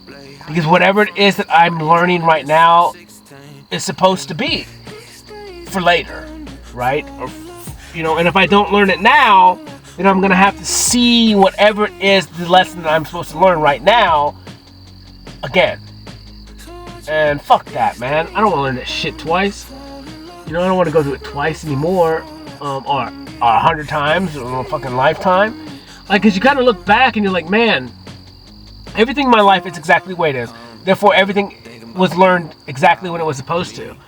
But if you was to look back just hypothetically, you could be like, man, what if I learned these lessons when I was young, in middle school? And I changed in middle school. I started standing to myself. I said, oh, fuck you, mom. Fuck you, this. Fuck you, system. I think you guys are stupid. I'm going to do whatever it is I want. A lot of badass repercussions would have came for that. It would have sucked. It would have been difficult. It wouldn't have sucked, but it would have been difficult. And so, but how much further along could you have been? You can hypothetically say all this shit always. And you're just saying if this is how it works, you have to learn the lesson. And then once you learn the lesson, you pass that lesson, you don't ever have to listen to it, learn it again. But the only reason why you don't have to learn it again is because you stop it before it happens again. It doesn't mean a scenario won't come up or you won't meet a person like that who's going to trigger your mother wounds. But it's like if you've already overcame your mother wounds on that kind of scenario, and you meet a woman or you meet a girl or you meet somebody who triggers that, you can stop that thing right then because you're aware of it and you faced it already once. Or you don't project it, or you're not afraid of it. It's a self-fulfilling prophecy. Or you're not good enough, and so you so-called self-sabotage, which it's not self-sabotage. You need to learn the lesson. So you have to run sometimes, or you have to do this or act a certain way to build that regret, or to miss that person, or to realize what you lost. But you can come back and correct it. And it's not even that it's correction, but now you can come back now that the time has came and the knowledge came and you've looked at it and you've overcame it and you've faced it, and then you can go back and face that lesson again, and then you react differently. And so maybe two people that came together before and then are separated, maybe now in a greater distance of time away from that previous place, both of them have grown, both of them have changed, both of them understand what they've lost. Technically, if you look at it in the loss, we tend to, or what we regret, or the grass is greener or wasn't greener, and now then you can come back and be more mature about it and understand, like, they triggered me and I triggered them, so we both ran away, or this or that. Both of us thought neither of us, whatever. One of us thought we were better than the other one, or not, or this or that, or but you have to overcome those things, and like I said, sometimes in the absence of, and then maybe you guys never come back together. Maybe it just is, where, and then maybe you guys were just lessons for each other, and then, maybe that's just kind of like a stain per se. So when you meet the new person, you don't allow that shit to happen. Or when you meet a new person, you don't go through that event again and lose something else. Or the way you perceive a loss.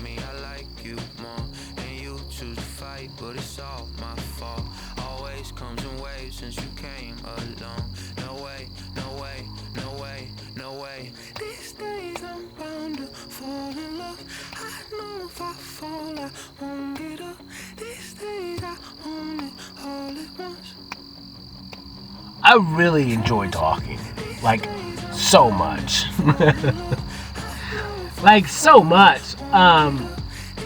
You know what? And that's what's so crazy is, like I said, people all the time are like, there's no way you was an introvert. I'm like, what are you talking? Like, I'm an introvert now.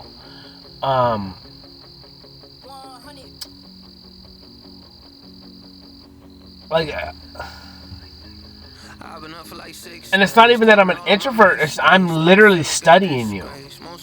Like, I'm literally watching, listening, calculating everything you do. And then over time, boom, I got you. Like, and now I'm gonna let it play out. And that's what I said. I people think I'm slow, like they really do. But it's like, dude, I'm the exact opposite. And I'm as I more confident in myself. Now I'm quicker to speak, but it's because I've already done. I'm actually quicker at reading. And a lot of times I just want to. I already know you, so I just want you to talk now. Just talk. I'm just ready to go. Like I'm already here. Like it just plays out differently, a little bit faster now. Also, I'm not afraid to say what I want to say anymore. Well, like I said before, you know, I was silent because I knew, you know, especially dealing with my family, because I knew how they would react, and they were just gonna shit on me or tell me I'm wrong, and you know, it's not what the Bible says. I don't give a fuck what the Bible says. I care about what I say. I was given that authority when I was born. I was given that authority to care about what I say when I was created. Meaning my understanding, my authority was granted to me the moment that I had consciousness. And that was the highest level of understanding. The highest level of authority. There is none higher than me. And there's none higher than you. Now, yes, there is a creator. Technically, he has authority over you. But no, he doesn't. He gives you free will. You don't have to do what he says. You don't have to do anything. Ultimately, he's not even going to tell you what to do. He's going to let you be what it is. He may give you this or that or inspiration or ideas or tell you this or that or show you this or that, but you don't got to do shit. That is the point of this game. That's the point of this realm. That's the point of this reality. That is the point of love. To live your life and deal with the repercussions as they come. That's it. That's life. What it is that you want, create it.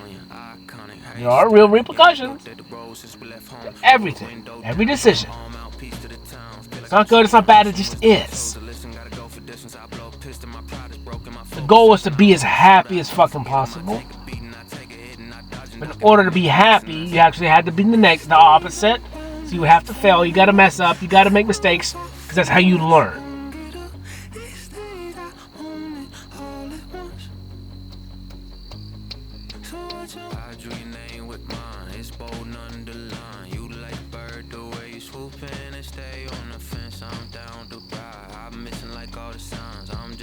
I can't wait to have kids because, like, I'm raising myself, right? But I know my thoughts. You know, I get to work out all these scenarios. I get to work out all these equations for myself. And so then, when I have kids, I'm gonna have to lead, number one, by example first. So I'm gonna be hyper aware of what I do, what I say, and then how I act on those things, and make sure that they line up in my true, authentic self, which makes it a lot easier. If I just be my true, authentic self, and like I said, I have my own rules, regulations on what I want to do, what I want to be, and that, you know, and treat others the way I want to be treated, and whatever, and don't infringe on someone's free will. Like it gets easier. And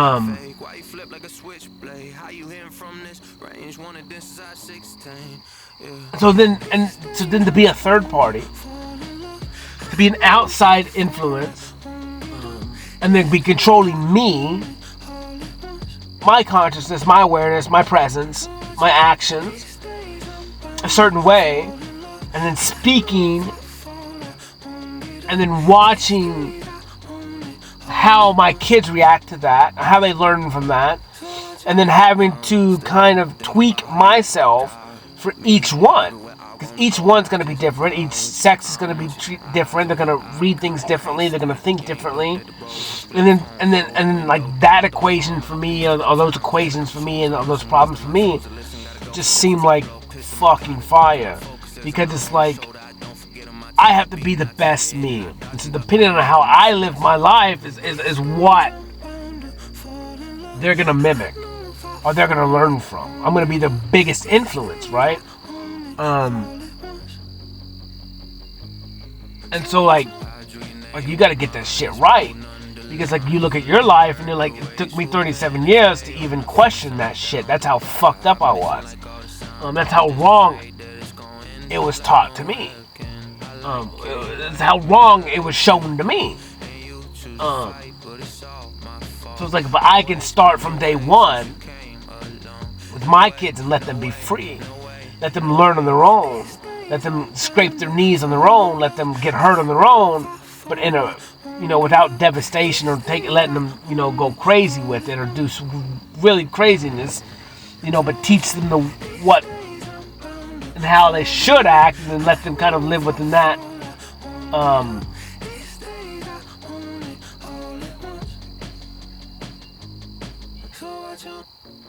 You kind of like, it just seems so fucking cool to me, so unchallenging. I look at my life and like I played video games so much, and I look at people now, like grown ass men and shit. I'm just like, dude, you don't understand, like just the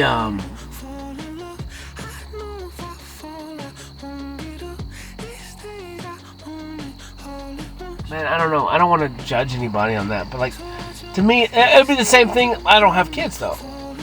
Like, I get you want to do stuff for yourself, but it's like, dude, I just perceive it so differently, and I could be talking a bunch of shit right now because I don't have them.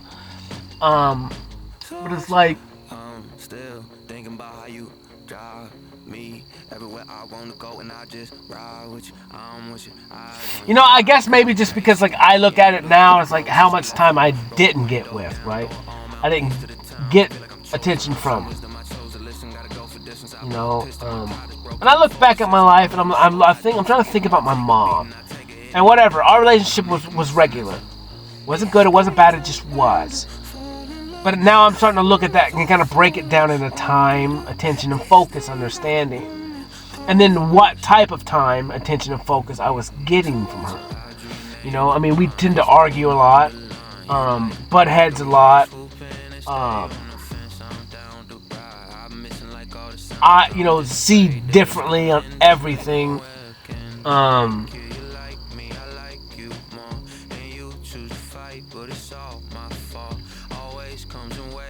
There was never really a sense of mine. Like my whole life, I never had my own. I did, but it's like, it was so fucking weird, because now that I look back at it, it's like nothing was mine. Even though I bought it, I worked for it. It's fucking weird, because I look back at it, and like, she would take my stuff, she would throw my stuff away, because it wasn't to her standard, and like, I was just like, I didn't give a fuck, like, I just saw things differently, and or she'd do this, or threaten to take away this or that, or take away my truck. I'm like, dude, I pay for my truck, like, what the fuck are you talking about? Like, you can't take away something that you don't even fucking pay for.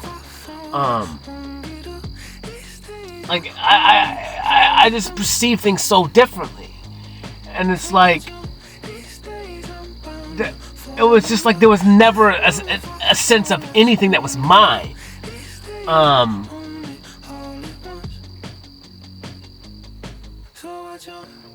Still thinking about how you drive me. Like, because I had to surrender to her from such a young age, it was like everything was hers. Like, everything, like, I had to give everything for her. And it's not negative or positive, but then, like I said, that idea is like, my brothers and sisters can't understand that concept, where it's like, you don't fucking understand.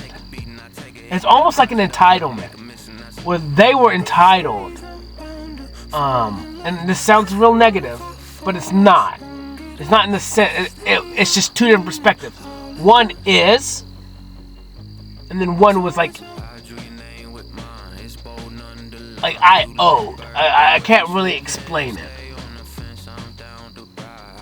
My mom did do it with everyone. Like, she just kind of like tried to control everything, which is fine. I mean, that's whatever. It is what it is. That's why I mean, she treated my older brother the same way. But see, that comes with weirdness, man. That's what's so crazy about single mothers, you know. They don't know any better. But then they treat their kids or their sons like they're emotional this, they're emotional that. Kind of like their husband type of bullshit. They get their emotional needs from it, or this security, or man, it's just so fucked up. And it's so fucked up.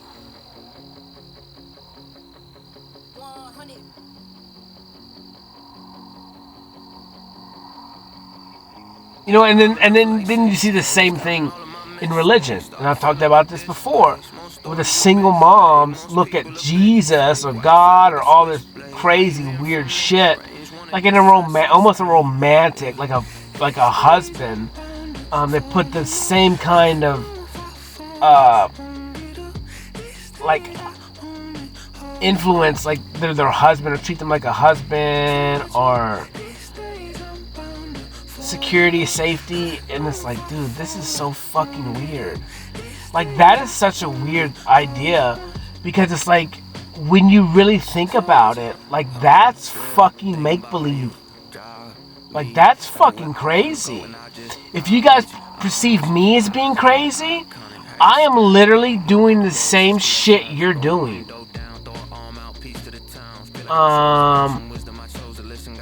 Except I'm proving it. I'm proving what I see in pictures. I'm proving the way I'm perceiving things. I'm showing this stuff that, and you guys see it. You guys see the shapes. You see the faces. Where religion itself, like, is all make-believe. Like, literally, you're having to create these stories, these scenarios in your own head. Like, literally, and live them out. And you're talking to yourself. You're praying to yourself. So, like, ultimately, you guys are doing the exact same thing I'm doing. The only difference is I'm not projecting to really be talking to some external entity. I'm talking to myself. And then maybe I perceive myself as connected to another entity, I guess. It really doesn't matter. All I'm just saying is everything is technically make-believe. Bullshit. Everything. You know, like, I talked to the trees today, man. The trees are fucking fire, bro. So I saw something a long time ago where people was saying they were talking to trees and shit, and like, and then the trees would touch them. Well, today I tested that fucking theory, and it's as real as it fucking gets. I'd go talk to a tree. Now I could do it to grass, everything. And I would stick my hand out away from it. And I'm like, slap hands. You know, I'll call them pretty and stuff, or tell them beautiful, but the trees are fucking fire. And then they would touch me. Like, literally. I understand the wind blows sometimes, but no. Like, they would touch me. They would go out of the way to touch me. Now, it works on gravity. So they still have the same laws. It's not gravity, but they still have the same laws based on weight and density.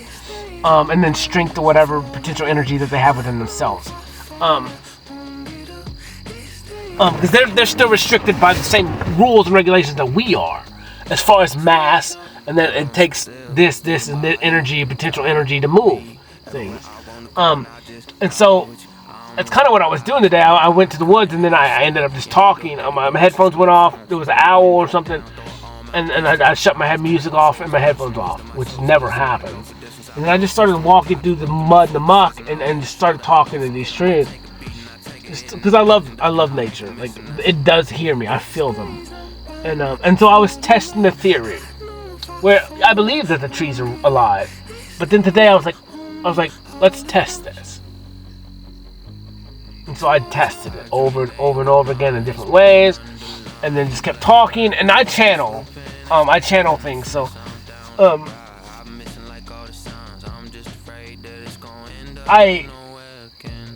I talk for trees, I talk for nature, I talk for animals, I talk for people. I channel people's higher selves. I channel people through music. This is how I know everything about a lot of people. This is how I know a lot of stuff. Because I channel you. I channel you. I channel entities. I channel all kinds of stuff. Whatever. But it is me. I perceive it as me. But I perceive it as not me too. Well, I think a lot of times, I've watched some channeling before, and they seem different.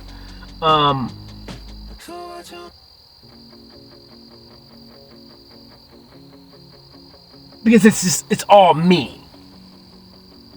I perceive everything as me. It is me. It's coming through me.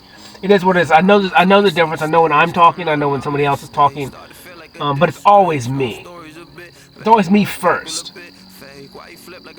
Because I'm the vessel. So it's like music. If you don't have the receptors, you can never hear it. If you don't have the voice, you can never make it real. So it's always me, because it is me. It's my time. It's my existence. It's my consciousness. It's just what am I connecting to? What frequencies am I picking up? What am I allowing ideas to come through my mind? Because I have to accept it. I have to speak it. I have to trust it. So I accept it as me. But this ability that I have is part of me. It is me. But yeah, so I was going through the idea of a lot of stuff today when I was going through the mud and the muck, and I was like, man, all of nature perceives everything as is. It's not good. It's not bad. It's not positive. It's not negative. It is. And then it keeps going. I think I'm just going to start using it instead of time. It just keeps going. Reality just keeps existing. And so like in that concept, you look at animals, there's death, because I walk everywhere and I'm there every day, so I'm seeing new death every day, and new life every day, and like nothing ever skips a beat, and you think about a Disney movie. This is a movie, but there's always death. Like in Bambi, the mom gets shot in the beginning. Simba's dad dies. Like everybody grieves, and we see grieving in animals. We see grieving in dogs or cats. They lose their best friend or their brothers or their sisters. But then they come out of it, and so like in that concept, you go, well, everything just is, but it doesn't mean that like grief's not real. It doesn't mean that you don't miss something, right? Now fish are different, but they have like a 10 seconds. Goldfish is like a 7-second of memory. Obviously other animals have longer. Elephants, memory like an elephant. Sea turtles live hundreds of years. Whales migrate, which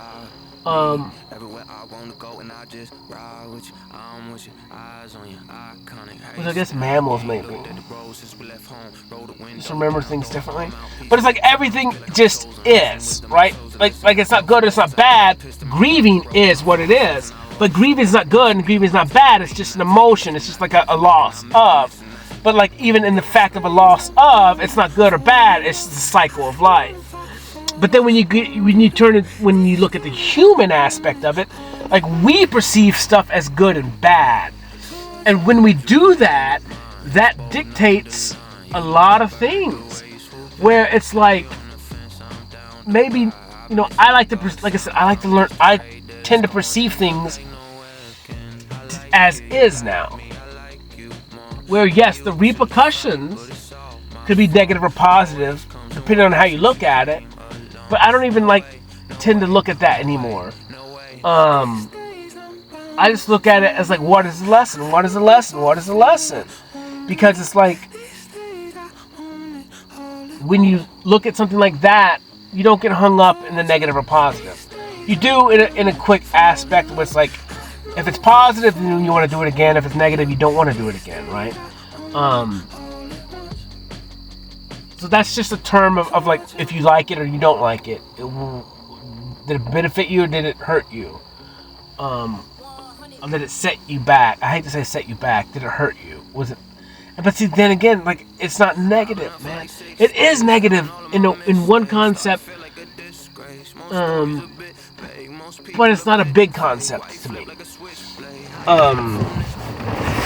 Because I'm trying to think how to explain this, because like I said, everything is double-sided when you're a human, but it's not. It's almost, man, it's so confusing now. Because, and I said that when I was in the woods, because I was like, it's not confusing to me, but it's confusing when I'm trying to explain it in a human understanding with someone who's not accepting of thyself yet, like I am. Well, it's like, say something happened and I had to deal with it, whether it was positive or negative. It doesn't really matter. It's whatever does happen, I'll have to do something right afterward. It just continues. Life continues. And whatever happens right now is going to dictate what happens in a couple minutes, right? It's not good, it's not bad. It just is. Like, that's how I live. Like, if someone was to call me, I would answer the phone. Depending on the conversation, would dictate what goes on from there. Not good. Not bad. Just is. You know, it's just information. It's just a request. It's just, you know, what am I gonna do next? And so, this is why I get hung up, is because I'm at a different level. I've worked through a lot of stuff, so I understand where I'm at.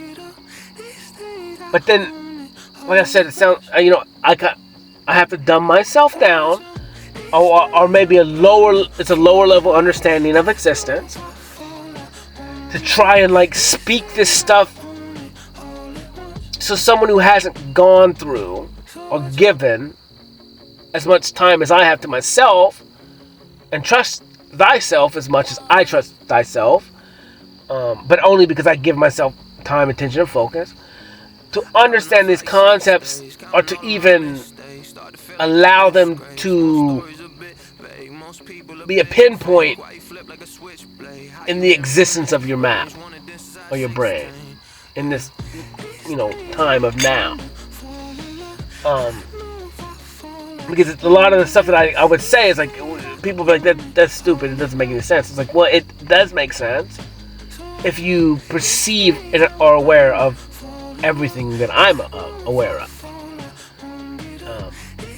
If you accept yourself as is, if you accept the past as perfect, if you understand that once the past happens, you cannot change it. It is what it is. It's not good, it's not bad, because those things don't exist. Deal with the repercussions. You know, the real repercussions, there's real imprints, there's real shadows that are produced off the action of the past.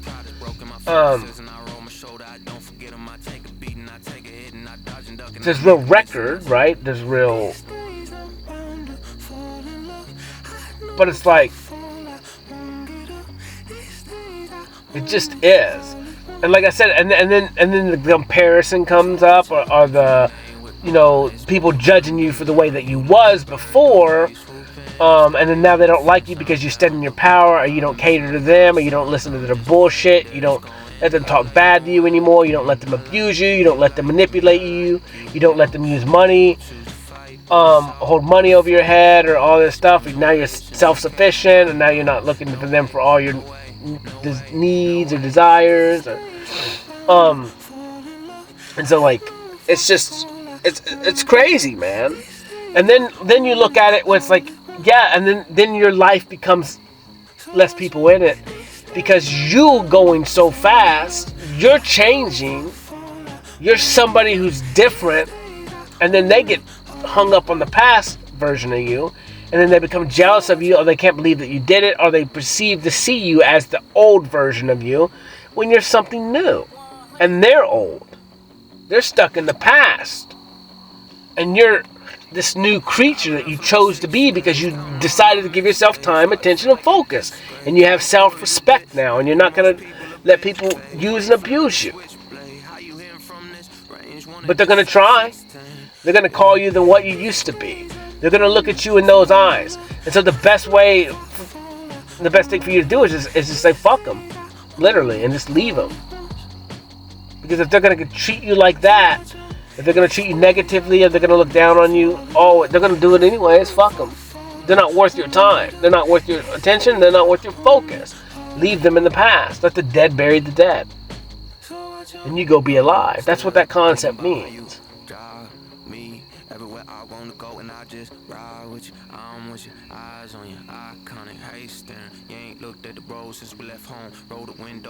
You know, it's so funny, man. And people just get hung up on everything, man. Everything. And it's like I said, the book itself is just such a trap. And it's not the book. It's not the book. It's not the book. It's the people. It's the people. It's the people, number one, who wrote it. It's the people who created it. But everything that is bad can be for good. And everything that's good can be interpreted as bad. Like, it's both. It just depends on each individual person and what they choose to do with it. You know, it's the concept of the gun. Like, a gun has never, ever consciously killed somebody on its own. Doesn't mean there wasn't accidents or a gun didn't fall and a trigger and it exploded or this or that. No. But it's like a tool never consciously killed somebody unless it was like some weird AI bullshit. And then even then, but it didn't, maybe it did. Maybe like a self-thinking thing could possibly do it. But then again, it would have to be programmed, right? So therefore, like any equipment, it just doesn't work. Like, people kill people. Machines, equipment can kill you, but it's not consciously. Machines are machines. So when I cut my hand on a table saw, like, I had that epiphany. I was like, dude, machines are fucking crazy. Because before you get to that point, before you have something happen like that, you're 10 foot tall and bulletproof, and you don't think you could get hurt or this or that. But like, when you get hurt, like, then you're like, I'm no longer invincible.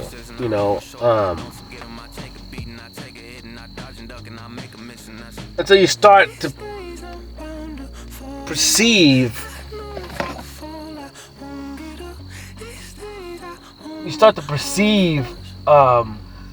things so differently. And like I said, that's when I started to perceive machines, because I was like, dude, I'm not invincible. At least back then I wasn't. And but I'm not really. You are what you are. Your consciousness is invincible, but vessels have restrictions. But I was like, machines are fucking crazy, because like they don't have stop buttons. Like, they don't, like, so I don't like to punch. I don't like to hurt people. My whole life, in this body for sure, in this time frame, I don't like to hurt people because I know what I can do to you. I've known like this since I was little, and I don't want to, whatever. So I restrict myself always. Because I don't want to hurt you. There's no point in it. And if I use my max power, I'd mice a menu. And so then you look at people with Down syndrome. They don't really have, their restrictions are differently. So if you punched as hard as you could, you would throw your arm out of socket every single time, and you would shatter your hand, because the max capacity or the max potential of what you can do is max. Means over the limit of what you're even capable of withstanding. But we, in our brains, would subconsciously restrict ourselves from getting hurt. And so, like, the greatest feats in time, in existence, where, like, you hear the stories about moms picking up cars and all this stuff. Like, when they get done, like, their body's fucking destroyed. Like, they passed their limits. They passed their reserves. They passed their mental capacity, but their body, the max capacity, they had to do it in order to do these feats, to lift a car off of a kid, or do this, or catch a bullet, or whatever. But the body, or the consciousness itself, the subconscious, stops us and restricts us from hurting ourselves. Because the greatest programming, or the oldest programming in the human body, is to survive. It's survival instinct. Self-preservation. You're number one. Because it's the only thing that exists. It's the only thing that's actually real. And then maybe that's where, like, the concept of sex itself is so crazy. Because in the moment of the bonding, if you can surrender to that, you do actually truly become one, where your vessel itself is inside another vessel, or you're accepting something inside your vessel, and that's where that oneness comes, because then the body bonds, and the body exchanges energy, and the body accepts the other, literally, or figuratively, as one. And your energies are that close, and you're co-creating with another person, and fluids exchange. Your blood is their blood, and all kinds of stuff. Like, it's actually really crazy when you think about it that way.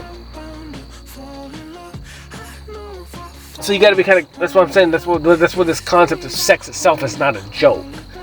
It's a very beautiful thing. And then it's important, and it is for bonding. It is for healing. It is for connecting. And there's other stuff for it too, but.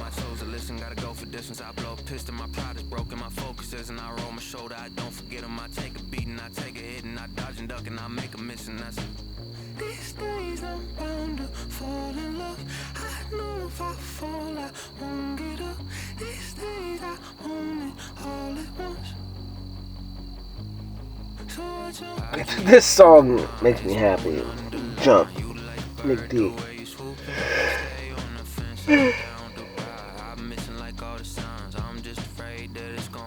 So man, I love talking.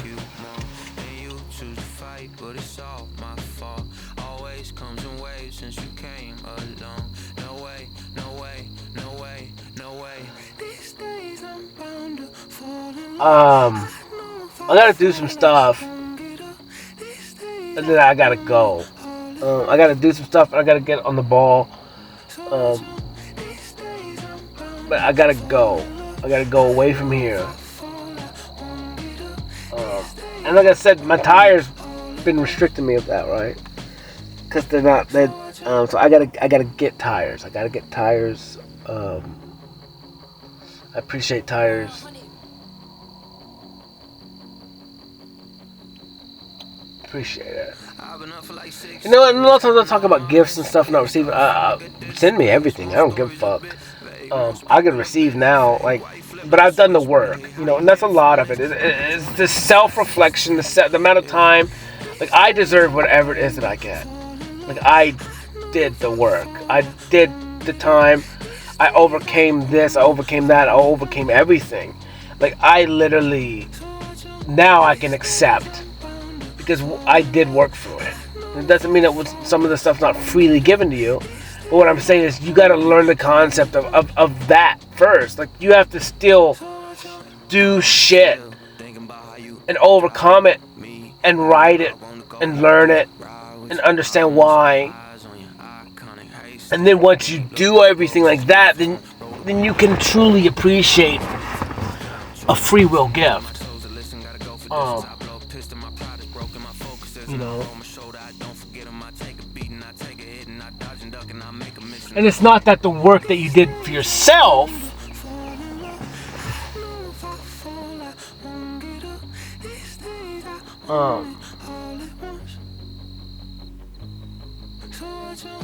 like, you got the reward. Like, you rewarding yourself by giving you that time, like giving you that focus and giving you that attention.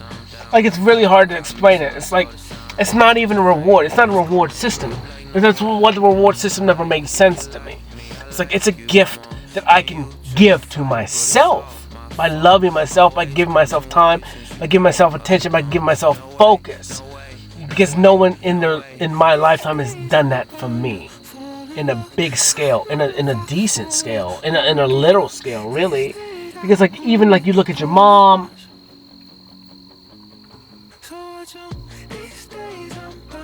like, be the one person that you would want that from, and it's like, I didn't get it. We were always just battling, you know. It was just a constant battle of authority, really, and ideas. And that was just my whole life, honestly, was that. And that's what people don't understand, is like, from a little age, like, I was trying to hold my own, because, like, everything that you guys told me was fucking bullshit. It didn't make sense to me. And it doesn't mean, like I talked about it, your perception of your life, that's fine. But that wasn't mine. Like, I'm not your blood. None of it. I'm not your genetics. I come from a different fucking place, with different background, with different blood, with different traditions, with different bloodlines and just shit that's ingrained in every inch of your body. Ways of living, the food you eat, the air, the stuff in the soil, everything is fucking different. And so, like, it's stuff that you don't even understand, but you just don't fit in here because it's not you. You are a stranger in a fucking strange land. And then you fucking assimilate because it makes it easier, you think. And it does, because then you're not combating everyone, at least physically, even though you're combating everyone inside. And so, but you're ultimately just combating yourself. You're dumbing yourself. You're dimming yourself. You're having to live a lie.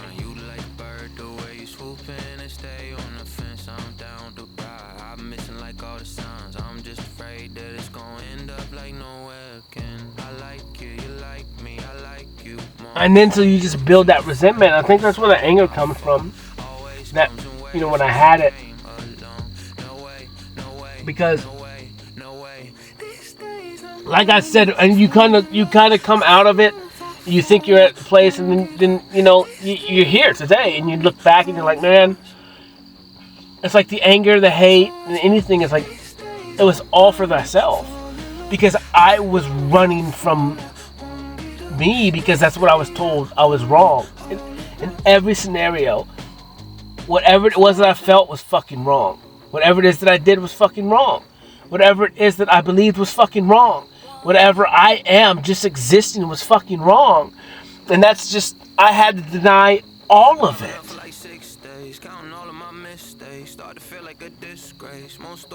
Because everything was intertwined. And like religion or this or that, or it's just, man, everything was so intertwined with each other and built off of each other, that was where, like, you had to reshape and reevaluate for yourself, and then you had to create a new diagram. And yes, some of the words are the same, some of the actions are the same, but it's completely different now, because you created like a whole new diagram, a whole new spider web. of your existence. And yeah, like I said, maybe some of it is the same, maybe some of the ideas are the same, but they're not. Because now you accepted them because you believe them, because you learned about them, you gave it time, attention, and focus, and chose for yourself what you think is true. What you know is true for yourself. Not what you think, but what you know. Until you know otherwise.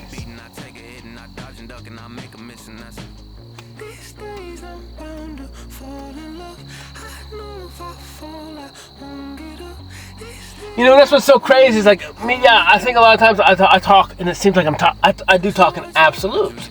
Because when I talk in absolutes, it's absolutely right now. But you know, with, like I said, with new information, I can change it, I can divert, I can reevaluate what it is that the absolute that I had today or right now, I believe is, to whatever it is in the new equation with the new variables. And I don't even think about it, I just change it. It was like, damn, now I got new information. Now, boom. So it has, you know, now it's different. And it's like, it's not even pride and ego battles anymore, really. It's just, okay. Like, and that's what's so crazy is you understand that pride and ego is so strong. But it's only so strong at first. And it's only the first initial battles. The things that are ingrained in you so long, from the longest part away. The longest time. The things that you've believed the hardest because you've been fucking just slammed and beat down to believe that for so long, because it's what you was taught. You built your life and your understanding on it. Like, you built everything on it. Like, you can't deny it, because then you're denying yourself. And like I said, the first couple battles of pride and ego, it's only one. It's literally the first one.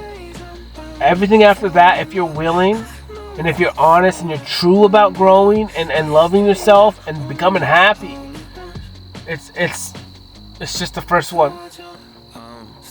It's the first question. Because once you ask yourself that first question truly, like with the open fucking heart of maybe I was wrong about one thing. As soon as you can ask yourself that question, like, completely, like, truthfully, honestly, everything changes. Because, like, that is not even the end of the question. It's maybe I was wrong about one thing, comma.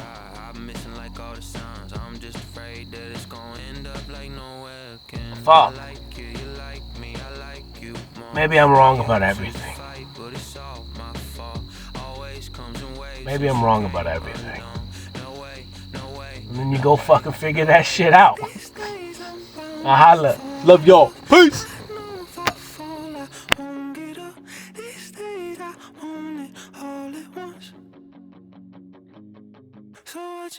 These days I'm bound to fall in love. I know if I fall, I won't get up. These days I want it all at once. So I jump.